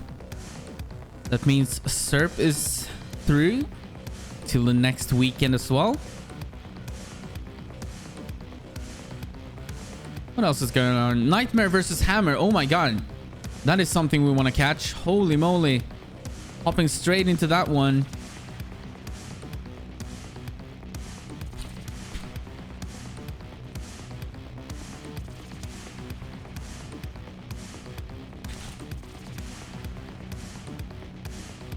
No idea what the score is, but we're jumping straight into that. Here we go. In an all-Portuguese bout between Hammer and Nightmare. Hammer is currently in the lead on DM4. Let's see if they played anything before. Yes, they have. Nightmare is already up 1-0. They played CTN first. And I'm surprised. Oh, Nightmare not picking DM6. Probably realizing that Hammer is a strong DM6 player as well. This could make for a DM6 decider. Right, Mer, thank you for watching, mate. I'll see you next Saturday for the continuation of QuakeCon.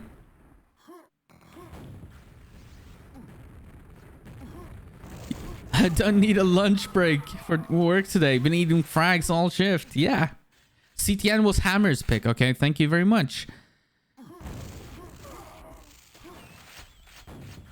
Which means that DM4 was the pick of Nightmare.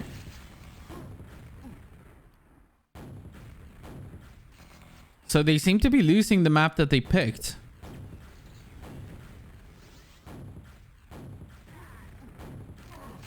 Need a little bit more in-game sound. Thank you.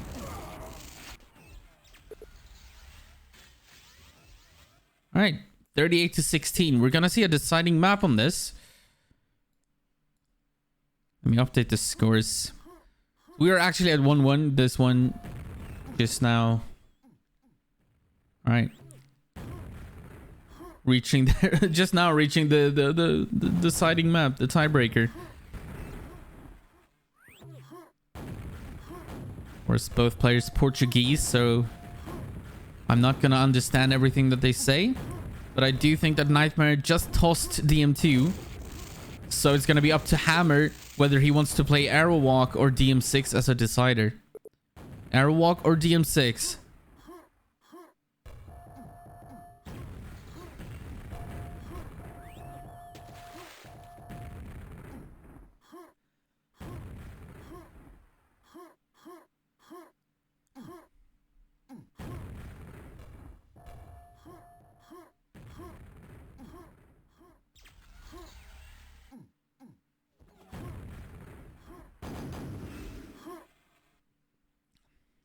All right, guys, we're going into DM6. DM6 is going to be the deciding map between these two. All right, Jari, thanks for watching you as well. As it's time to settle this. Nightmare or Hammer, who moves on? The loser is eliminated from QuakeCon or Quakeworldaversary, whatever you want to call it. It's 25 years of Quake World.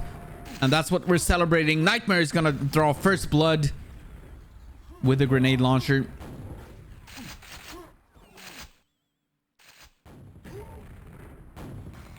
Also gets a spawn frag and another one. Nightmare is notoriously good. Like it, players actively avoid DM6 against Nightmare. But with that being said, I've also heard that Hammer is a beast on DM6.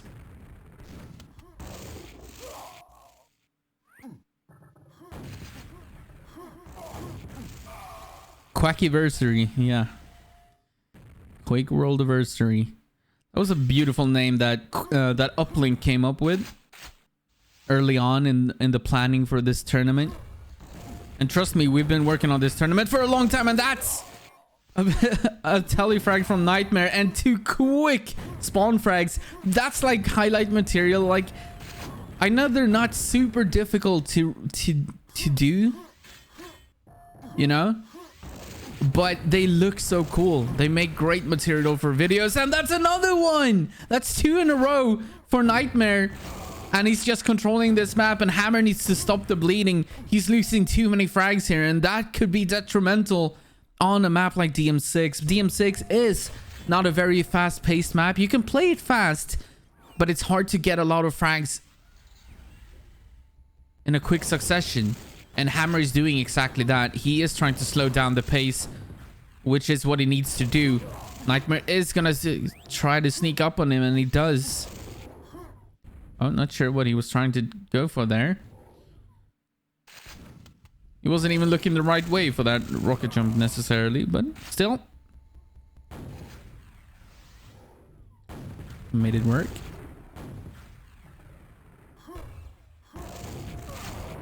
And Hammer is in trouble here. We're still very early on in this game, of course.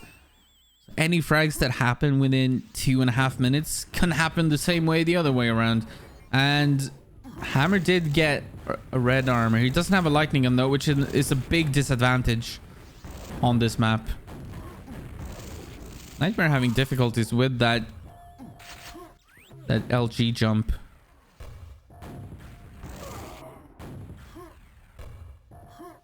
And it's like the 3rd or 4th time that Hammer gets trapped in the LG room. Of course, there is only one exit to that little LG hatch. It's either rocket jumping back up or stepping through the teleporter. That's the only way to get out of there. And 16-1.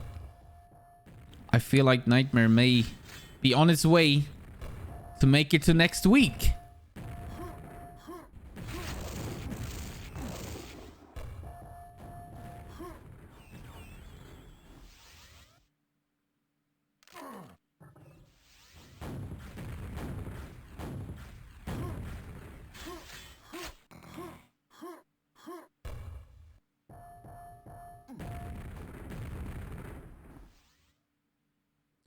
$16-1, just a slow-paced game right now. It becomes very quiet when nothing is going on. 17-1. And this is where we start to get into the territory where Hammer is gonna have to find something. He's gonna have to find an opening, find a frag. Because the moment that Nightmare dies... Oh my god, that's the 3rd telefrag for Nightmare in this game. That's 3 telefrags this game. And they've all gone to Nightmare. And they're not accidental telefrags, by the way, mind you. Like, the reason he's up 3-0 in telefrags is because he's timing them. They are intentional. And when that happens, intentional telefrags are very different from, like, accidental.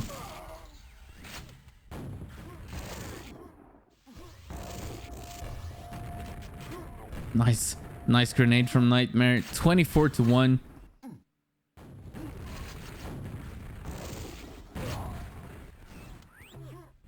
All the Portuguese players play aggressive here. Yeah. They're so good though. They're very good on DM6. I wonder why. When I'm thinking of Portuguese players, I'm thinking like, well, you know, Nightmare, Hammer, Mushy. They're all pretty good here.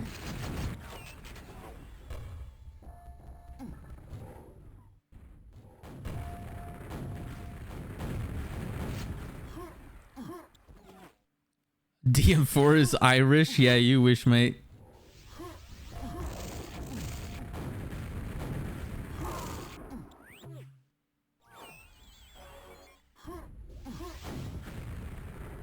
Isn't basically every single map Finnish because of Milton?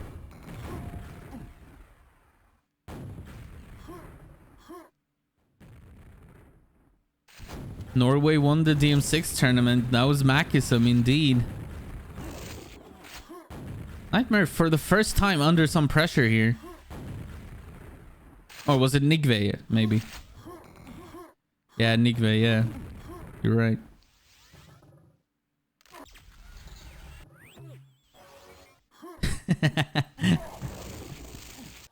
Nightmare, is it gonna go down? Will it be? No, it would have been the second time this game, but he actually finds the frag. 3 minutes and 40 seconds remaining, and I think we're looking at the escape. Should I call it escape? That sounds weird. I think we're looking at the very last 3 minutes of Hammer's tournament life.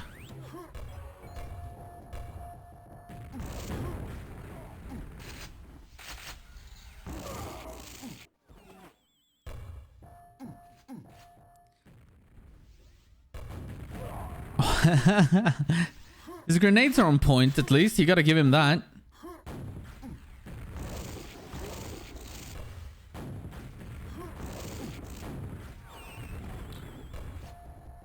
Nightmare, I think what he was trying to do was actually go for the telefrag again there. It looked like a timed telefrag that just quite didn't work out. Nightmare, with that rocket jump that didn't really amount to anything, he kind of gave away control of the map, but he's up 35 frags.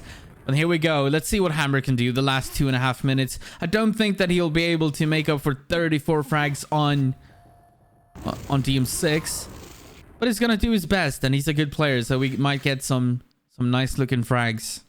Let's hope for that at least.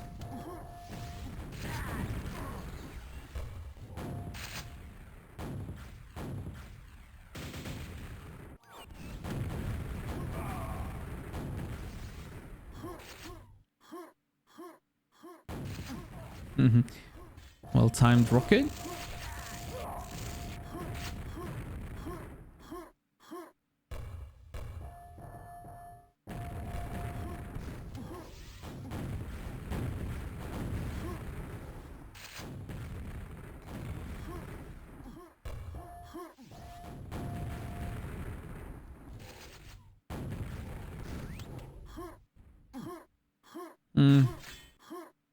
Hammer's gonna pick up the red armor.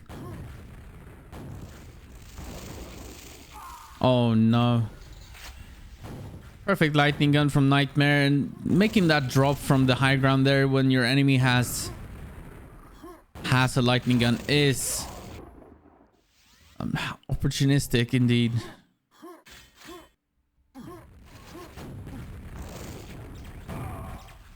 Airwalk feels like North American signature map.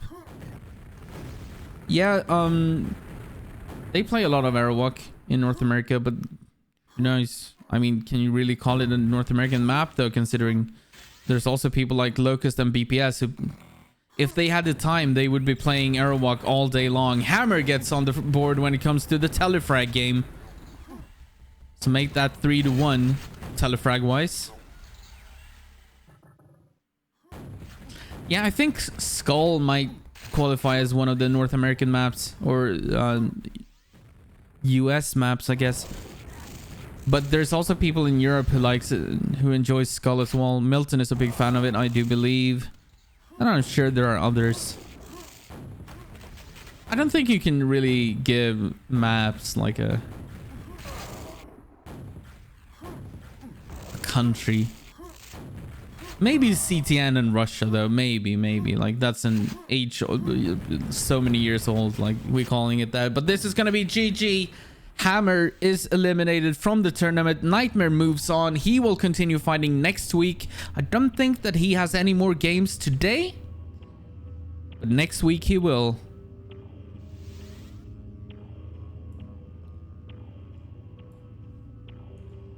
What do we have left? Nightmare wins that one. Let's add a 2 to him. Make it look good.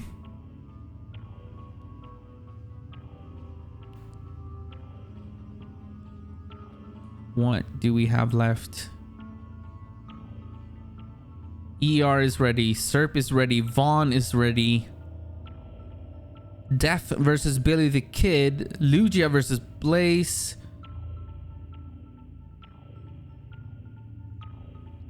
The looks of things. Nemesis versus Moksha. What is going on the other side? We got Jin. Cybot. Let's see where we're at.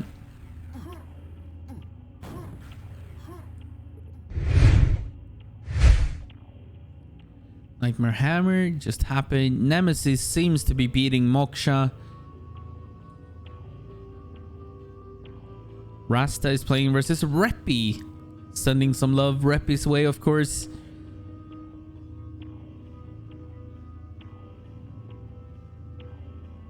Blaze versus Lugia. They are on a server.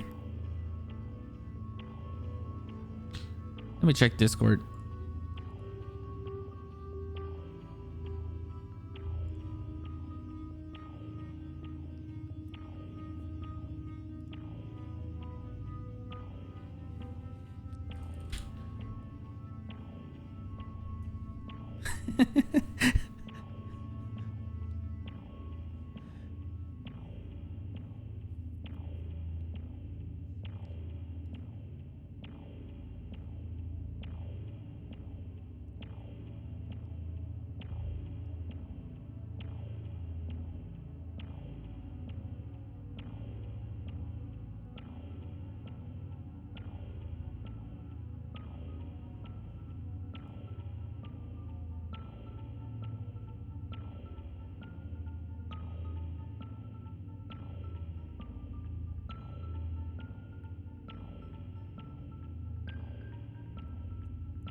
Billy the Kid. Yeah, we haven't seen him today. You're right. You're absolutely right about that. Cybot versus Jin. That's happening. But Billy the Kid, is he... He should be about to play, right? I do believe. So is Lugia and Blaze. That's also a good game.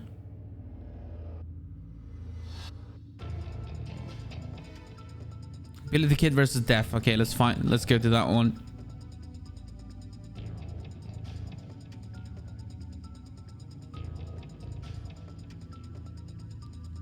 Just checking last scores to make sure that everything is right here. Okay, they haven't started playing yet. That's good. That's good. We might catch a series that is just starting.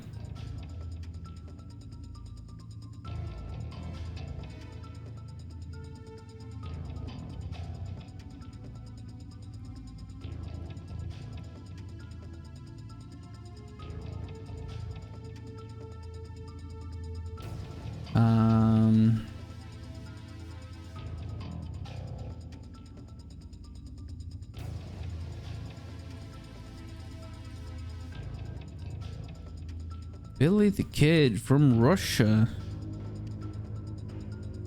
versus Def from Australia. Russia versus Australia. That's a new one we haven't seen today. They're just idling right now, so...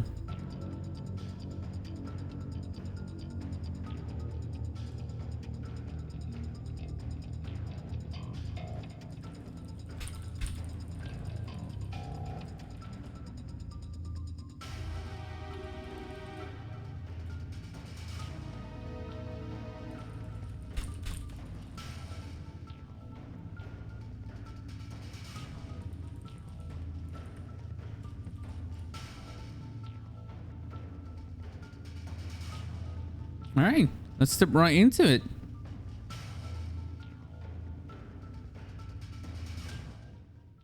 Yeah, Billy the Kid is up versus Def. That's the one we're gonna catch. We haven't seen anything of Billy the Kid thus far this tournament on the stream.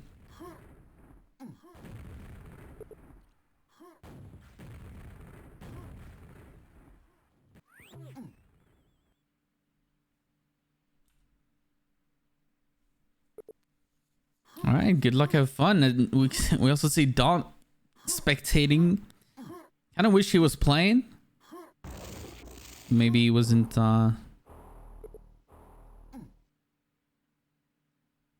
maybe the time didn't fit him. All right, first map is gonna be Arrow Walk between Billy the Kid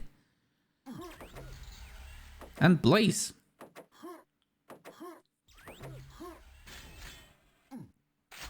Oh, no, not Blaze. Sorry, Def. What am I saying? Blaze. Billy the Kid versus Def, of course. Australia versus Russia. Billy the Kid is going to draw first blood after getting that red armor spawn. Second red armor is about to spawn as well. He should be good to take that one.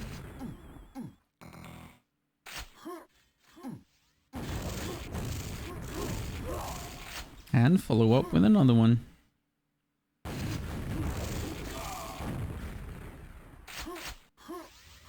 Oh, beautiful jump by Billy.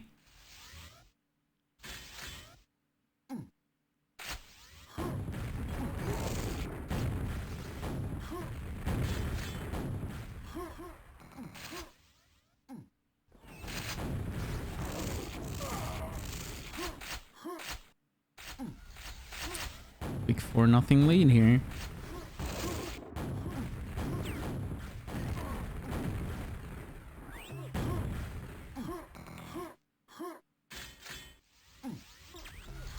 It's a red pickup as well. Billy the Kid is one of these players that I find very interesting to watch. I think he's just Russia versus Australia. What's the pings like? 155 for Def, 181 for Billy the Kid. So pretty high for Billy. 155 is kind of like the global standard when it comes to worldwide play.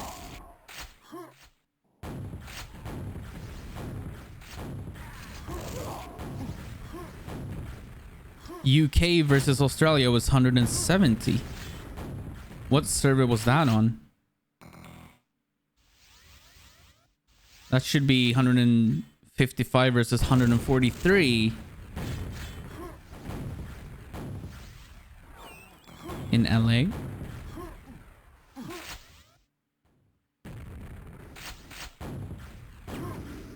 Oh, Billy the Kid ran out of rockets. He's gonna have to... Oh my god!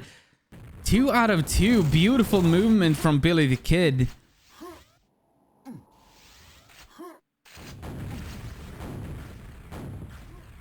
Does QuakeCon client include the new anti-lag? Yes, it does, but the anti-lag itself is not client side. That's a server feature.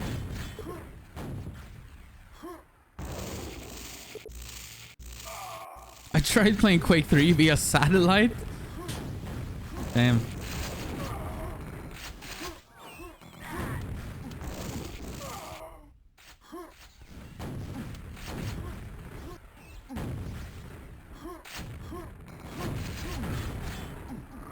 Def gets on the board here with a frag. He's lagging a little bit, and that's a good spawn for Billy the Kid. So an amazing spawn.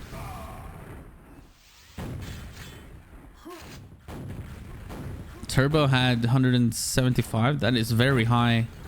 But maybe he has... Maybe he doesn't have the best internet or something, or lives in a remote location in the UK. I'm not exactly sure where he lives. Last thing I had time to do from Iraq would be play Quakeworld. I have good internet. Yeah, that's weird though.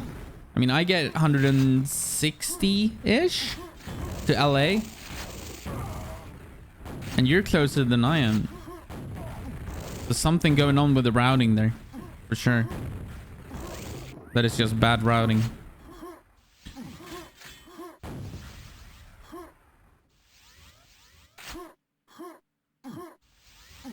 Ah, Billy the Kid. He was 2 out of 2 on that jump. The third one didn't quite make it. That is such a difficult jump. The flag is New Zealand, isn't it? It should be Australian. Unless the settings are wrong in the HTML.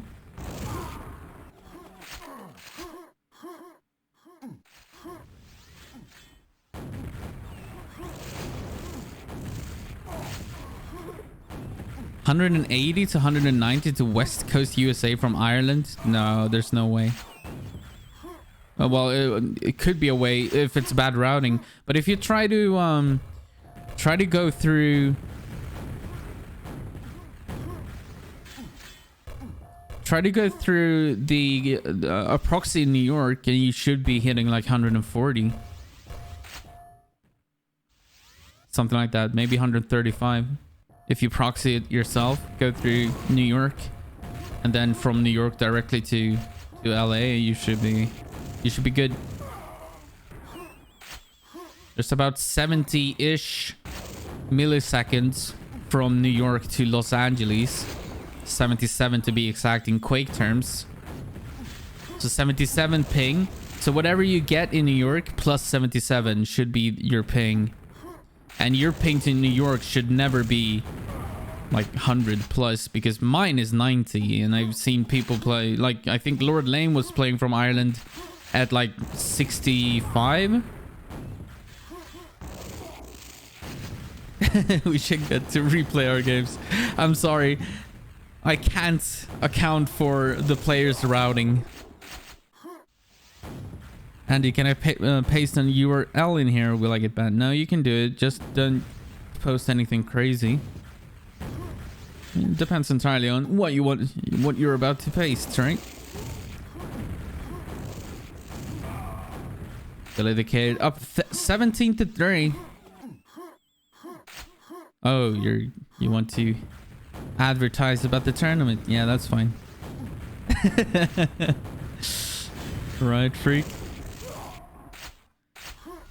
Hey, what's up, Mystical? Sad to not see you in the tournament.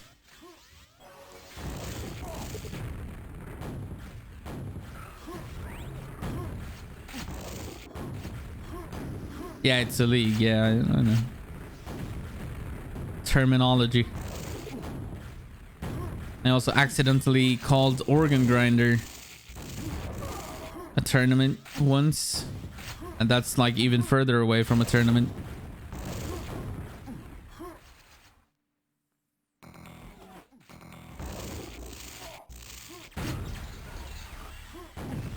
Billy the Kid with full control here on our walk in map number 1.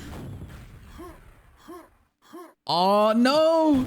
He's 2 out of 4 on that one, and that's a ballsy rocket jump. Look at that rocket jump. 1 HP left after the rocket jump. That is such a confident move. He doesn't even bother to go for the health packs. Look, the health is available to him. Why is he not picking it up? He's like, yeah, let me play around and have some fun with some trick jumps. He's such a baller, man. What a guy. What a guy. That's pretty cool.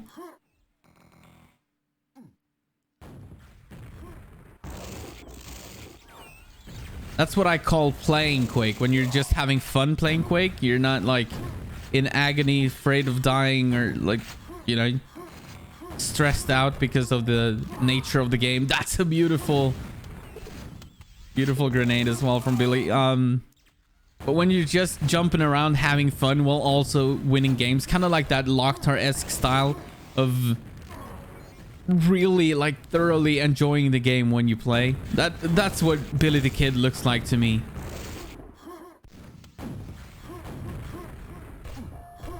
I'm curious about him switching to axe most of the time, so I can explain this. In Quake World, when you die, you drop a pack, and that pack will contain whichever weapon you're wielding right now.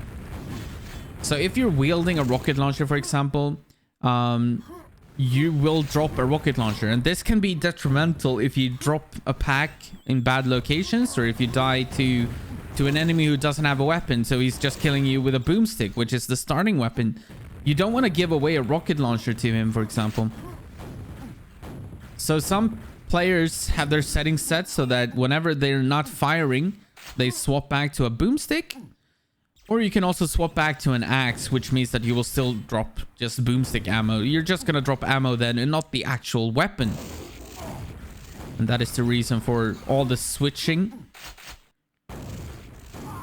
It's just kind of players' preference whether they're switching to the axe or switching to a boomstick.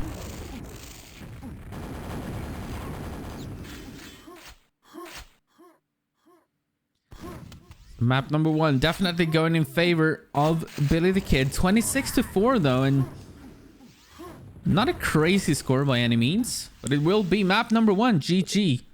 Billy the Kid takes the lead 1-0.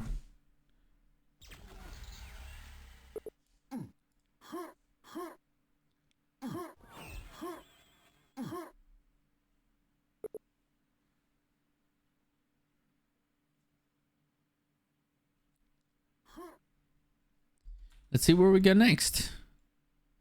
I believe that was Billy's map pick. Death, of course, being Australian, you never know. He might go for like DM2, right? It's definitely possible. He has a slight ping advantage over Billy.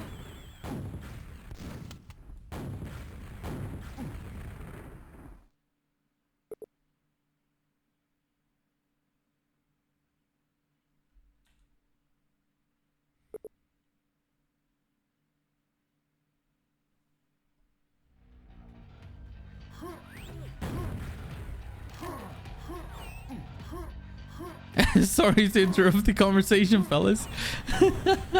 Def, of course, Australian and not necessarily Russian speaking.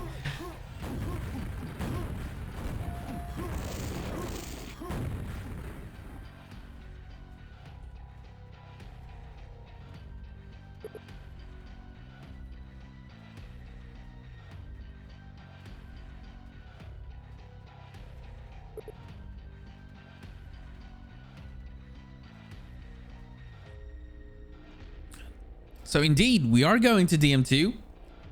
Kind of like the Australian map in the pool, I would say.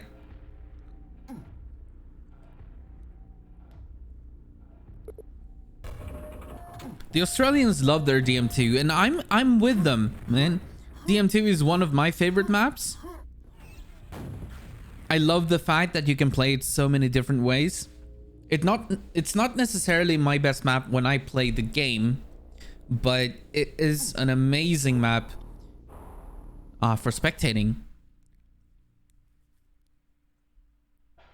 And the Australians, they get it, man. They get it.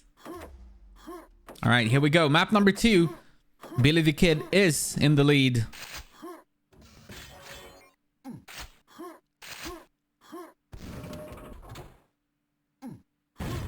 He's gonna get both of the first red armors.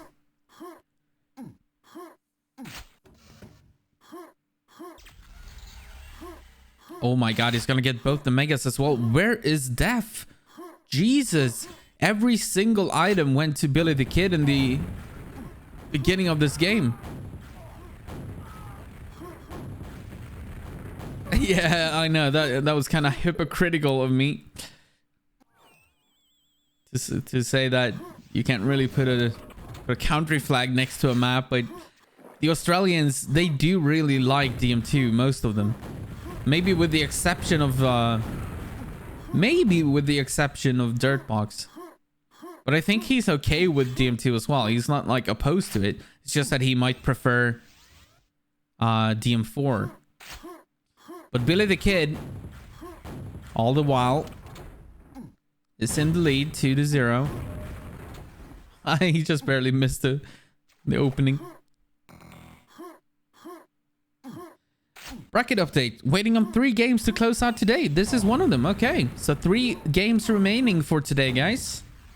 It's actually been way faster than I expected. We're about to hit 4 hours. And I've only been able to check Discord a couple of times, but it looks like Freak did an amazing job administrating this tournament. I believe that next Saturday will also be joined by Elegy, who will be there to assist if we need it. But of course, with only 16 players left in the tournament, it should probably be a little bit easier. But thank you so much, Freak. You've been a soldier, and I'm sure the Quake World players are not always easy to deal with.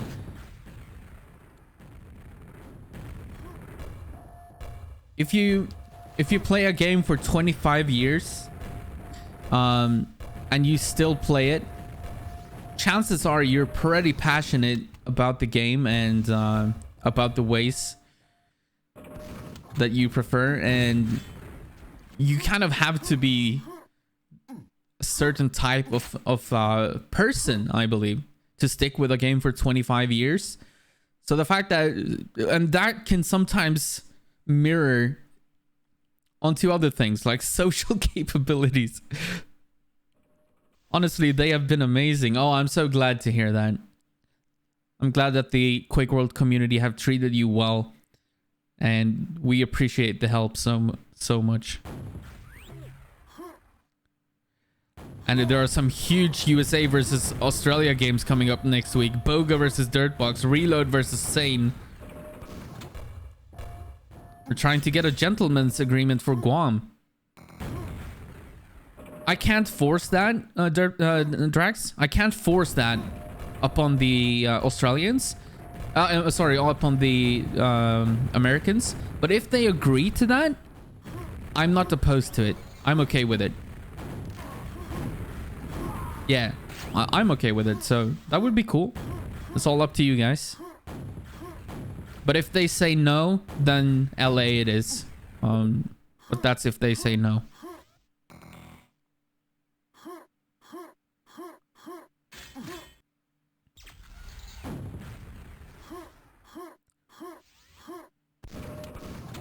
Yeah, next Saturday we're gonna have some really amazing games. And mind you guys, next Saturday we're gonna reach the grand finals. The grand finals will not be played then. The grand finals will be played over QuakeCon on the 19th. But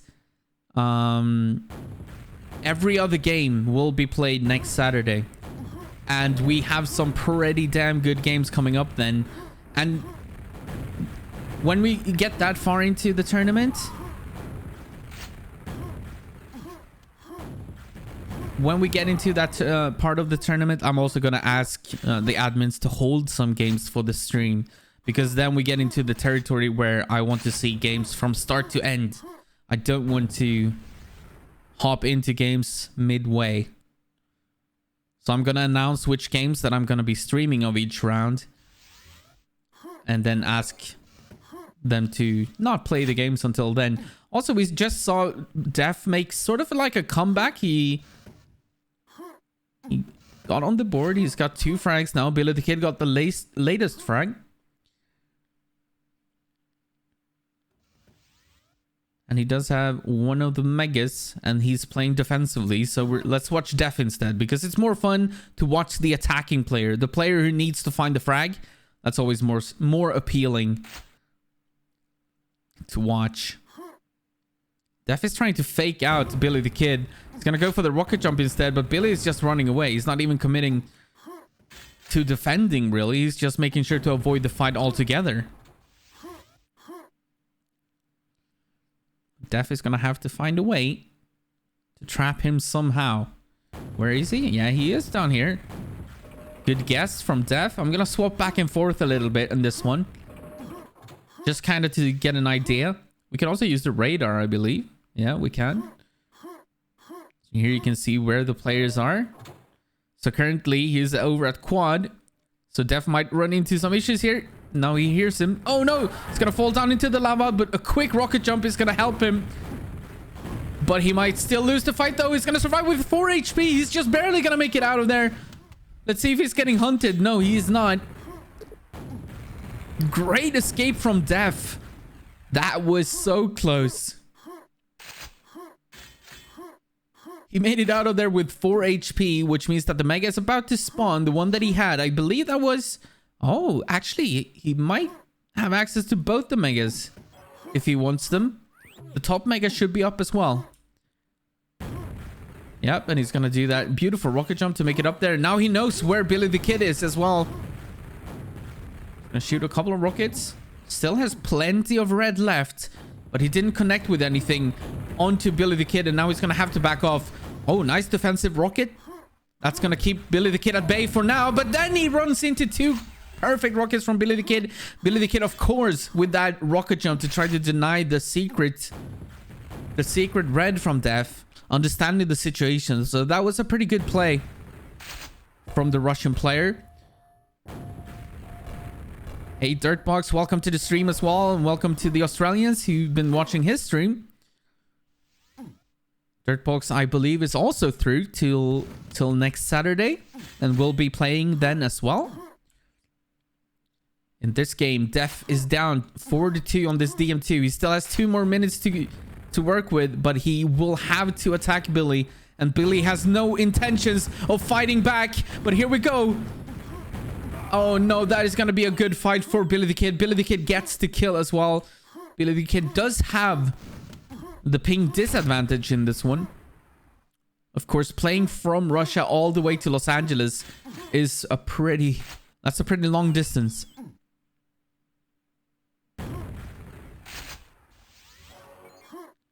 I do like the fact that Def isn't panicking. He's not doing any like stupid attacks, so to speak, and he restacks. He keeps track of the high mega, but he's just losing the rocket exchanges here. That's the only issue here, because I think he's playing it correctly. That's a good rocket, and that's a good rocket. Now he should go for it. Now he should go for it, and that's exactly what he's gonna do as well. There's the rocket jump. He's gonna go for it. He needs to connect with the rockets now. That's the only thing. Wait, oh my god, he actually did, but then he was too low. So he goes down to the last rocket of Billy the Kid. Oh, I think Def played that perfectly. Ow, he's gonna... I don't know what that noise was. I've never made... My mouth has never made that sound before. But Def is gonna connect with that rocket and actually get the kill. But is it going to be too little too late? He's going to get another one. He only needs 2 more frags. 49 seconds. Is he going to find the spawn frag, though? Not just yet. And he's going to have to back out of this one. He needs armor before he can attack.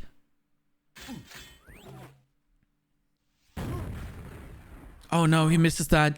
He's feeling the nerves. 30 seconds. He's not going to be able to go for that mega. He needs to attack before that, but he's going to be up against the 200 Billy the Kid. And Billy the Kid is definitely not going to try to get into a fight here. Def is going for the mega. He's going for the mega, but he has to recognize that he only has 20 seconds to work with. 20 seconds, 2 kills. He needs to get a kill right now. Oh no, he's going the wrong way. He was expecting Billy the Kid to be on the other side, and here's gonna be the last fight of this game. He is gonna win it, or they're actually gonna tie it. No, Billy the Kid gets the last fight. That's gonna be GG's. Good effort by Def, but it's not quite enough to beat Billy the Kid. Good DM2. That was a really good DM2. That's what I like to see. That is what I like to see. GG, well played. Unfortunately, that means the end of the tournament for Def. But well played. That was a close one. GGs are being called. Let's see what other games we have left.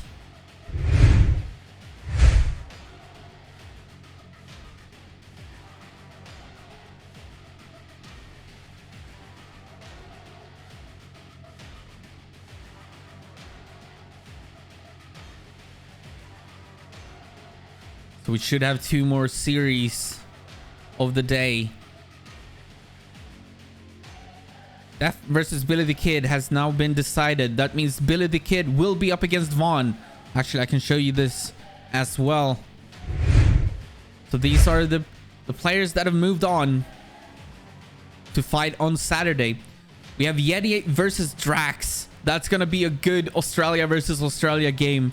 Then we have Sane versus Reload. Everybody remembers Sane from whether it's Diabolical or Quake World or other Quakes. He's played in basically every single Quake, I believe. So a lot of people will know who Sane is. And then, of course, everybody will know who Reload is, especially if you're involved in Quake World. This Enigma from Australia. That's going to be pretty epic. Then, of course, we got Bogo Joker versus Dirtbox. That's also a good game. Blood Dog versus Lord Lame. That's also an amazing game. And that's just the winner's bracket. We already have Nightmare versus ER. They also moved on to next week. Billy the Kid versus Vaughn. Also a game for next week. And now we just need to know whether Lugia and Blaze makes it to next week. And whether Glad or Cybot makes it to next week. That is what we're going to find out right now. Blaze versus Lugia is already happening on one of the servers. I saw that. Not sure if they already finished.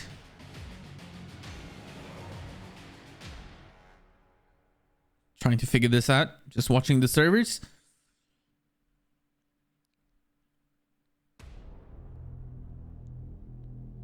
I believe that game may have just finished. Let me check Discord.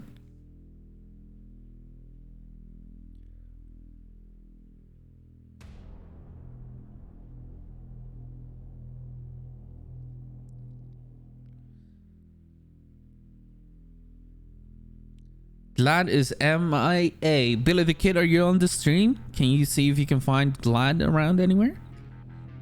Or any other Russian on the stream? Please help us. Yeah. Thank you, Billy. Blaze Lugia, 2-0 for Blaze. Okay, thank you, Namsui. Thank you, thank you.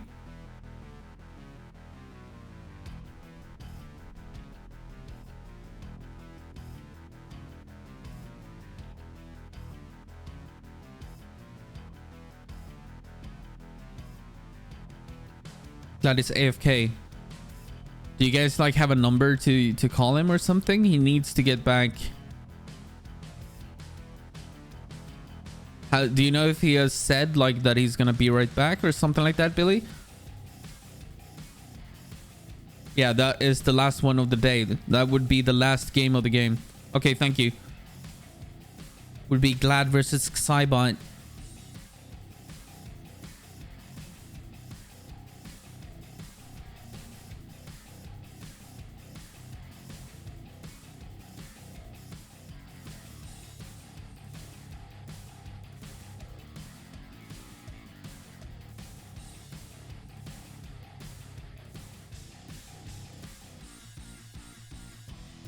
Yeah, Russia versus Brazil.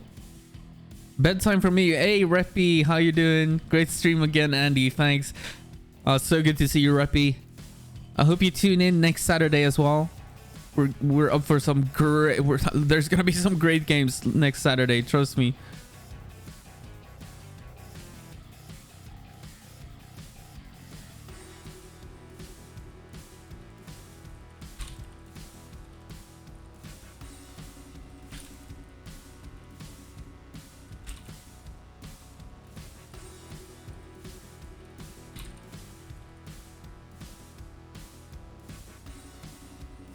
Yeah, Reload versus Sane. Yeah, I want to see that one too, for sure.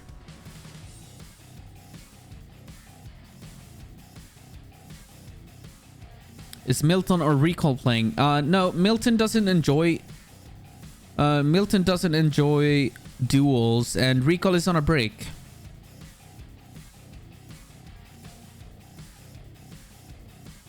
Locktar has just recently fallen in love with a girl. So he's not wearing the pants in that relationship for the moment.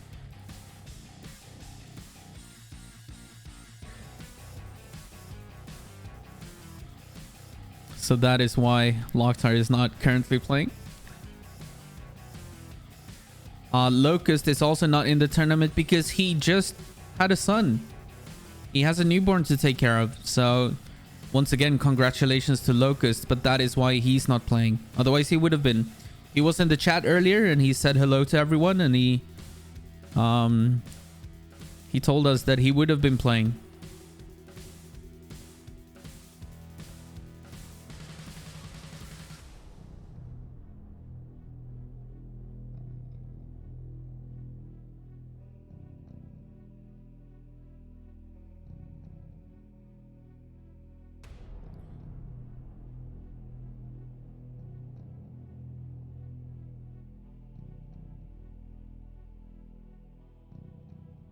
I think Glad is out. We can wait 5 minutes. Yeah, that sounds good. Let's Drax, did you cast any of my games? Yeah, I casted one, Drax. I think it was maybe the one versus Moksha that I caught like half the game of.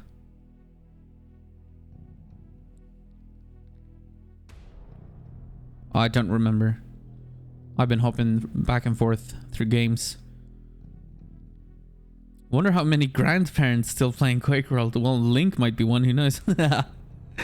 Someone said Glad rage quit versus Boga about the ping earlier, so I guess he's AWOL. Yeah, I know that he rage quit. I heard that too. But I don't know if he came back and if he wants to play against Xybot, because, I mean, that's a game that he can win. I mean, even on even pings, it's easy to rage quit against Boga Joker. He's literally one of the best players in the world.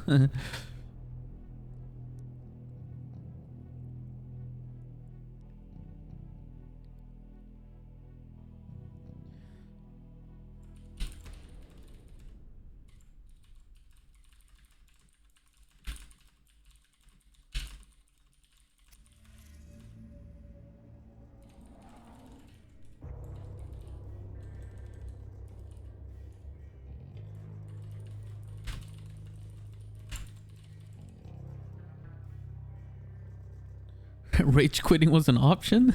Now you tell me.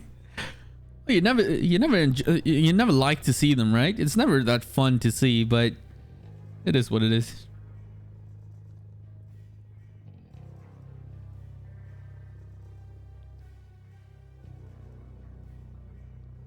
Yeah, if he rage quit, but the question is, was it only about the ping? Like, I don't know. Oh, apparently they started, according to Xybot. He was up 25-0 on ZTN and Glad dropped.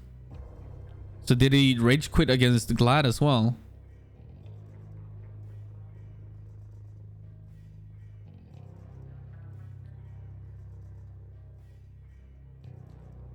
Service-side weapons works if you use plus fire the way they were intended to.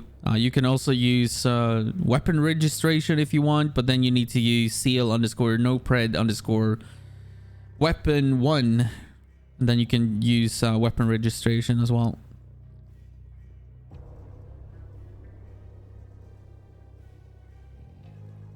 But the thing is, sir, yeah.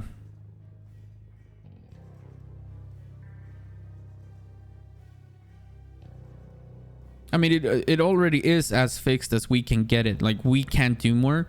Service-side weapon is still not fully developed by Meg. Like, Megot, he still needs to finalize that because we can't do much more. It's got, like, small bugs that we can't really help. Weapon registration, you can use that if you want.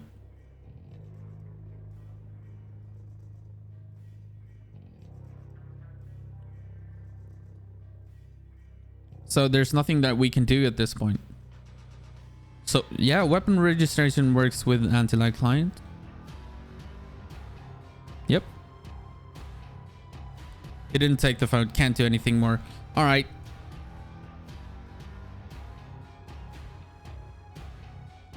I'm not registering a weapon.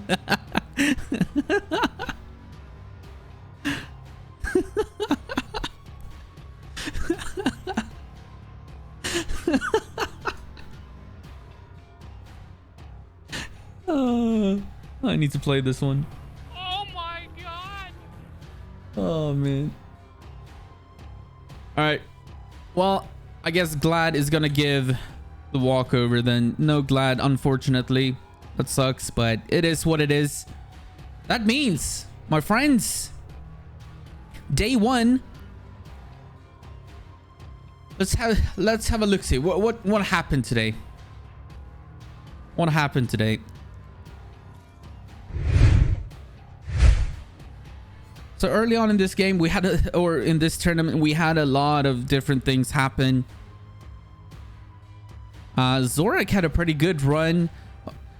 I'm always I'm a sucker for Zorak. Like I think it's cool to follow him, especially since he's only been playing Quake World, as in Quake 1 for a couple of weeks now, or a couple of days. And it's not the easiest thing to like find consistent practice and so on, which is very impressive. He beat Turbo, lost to Blood Dog, then played and beat Annie 2-1. I kind of want to look back. I didn't cast this one, but I kind of want to look through Annie's stream. It's probably on his VODs. I want to see that, how that went. He then beat Tau Theory and lost to ER. So that's a good run for someone who's just started playing. His lightning gun was on point, Turbo says. Yeah, I can imagine.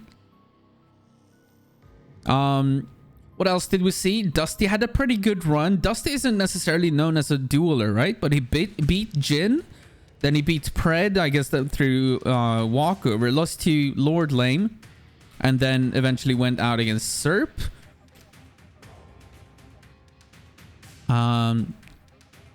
Glad won against Homero. But then apparently the ping was no longer good when he was up against Boga Joker, I assume. Well, Nemesis Dirtbox. Dirtbox also won against Billy the Kid. That's impressive. Billy the Kid has also been impressive lately. There's just so many games. A lot of good games happened today. We got to see Reload play a lot. He also beat Nightmare 2-0. Of course, Nightmare playing on very high ping to the West Coast. But what we have to look forward to next Saturday, exact same time as today, we'll conclude everything up until the grand finals. So we have Yeti versus Drax. We have Sane versus Reload. I mean, who wouldn't want to see that game? Bogo Joker versus Dirtbox. Blood Dog versus Lord Lame.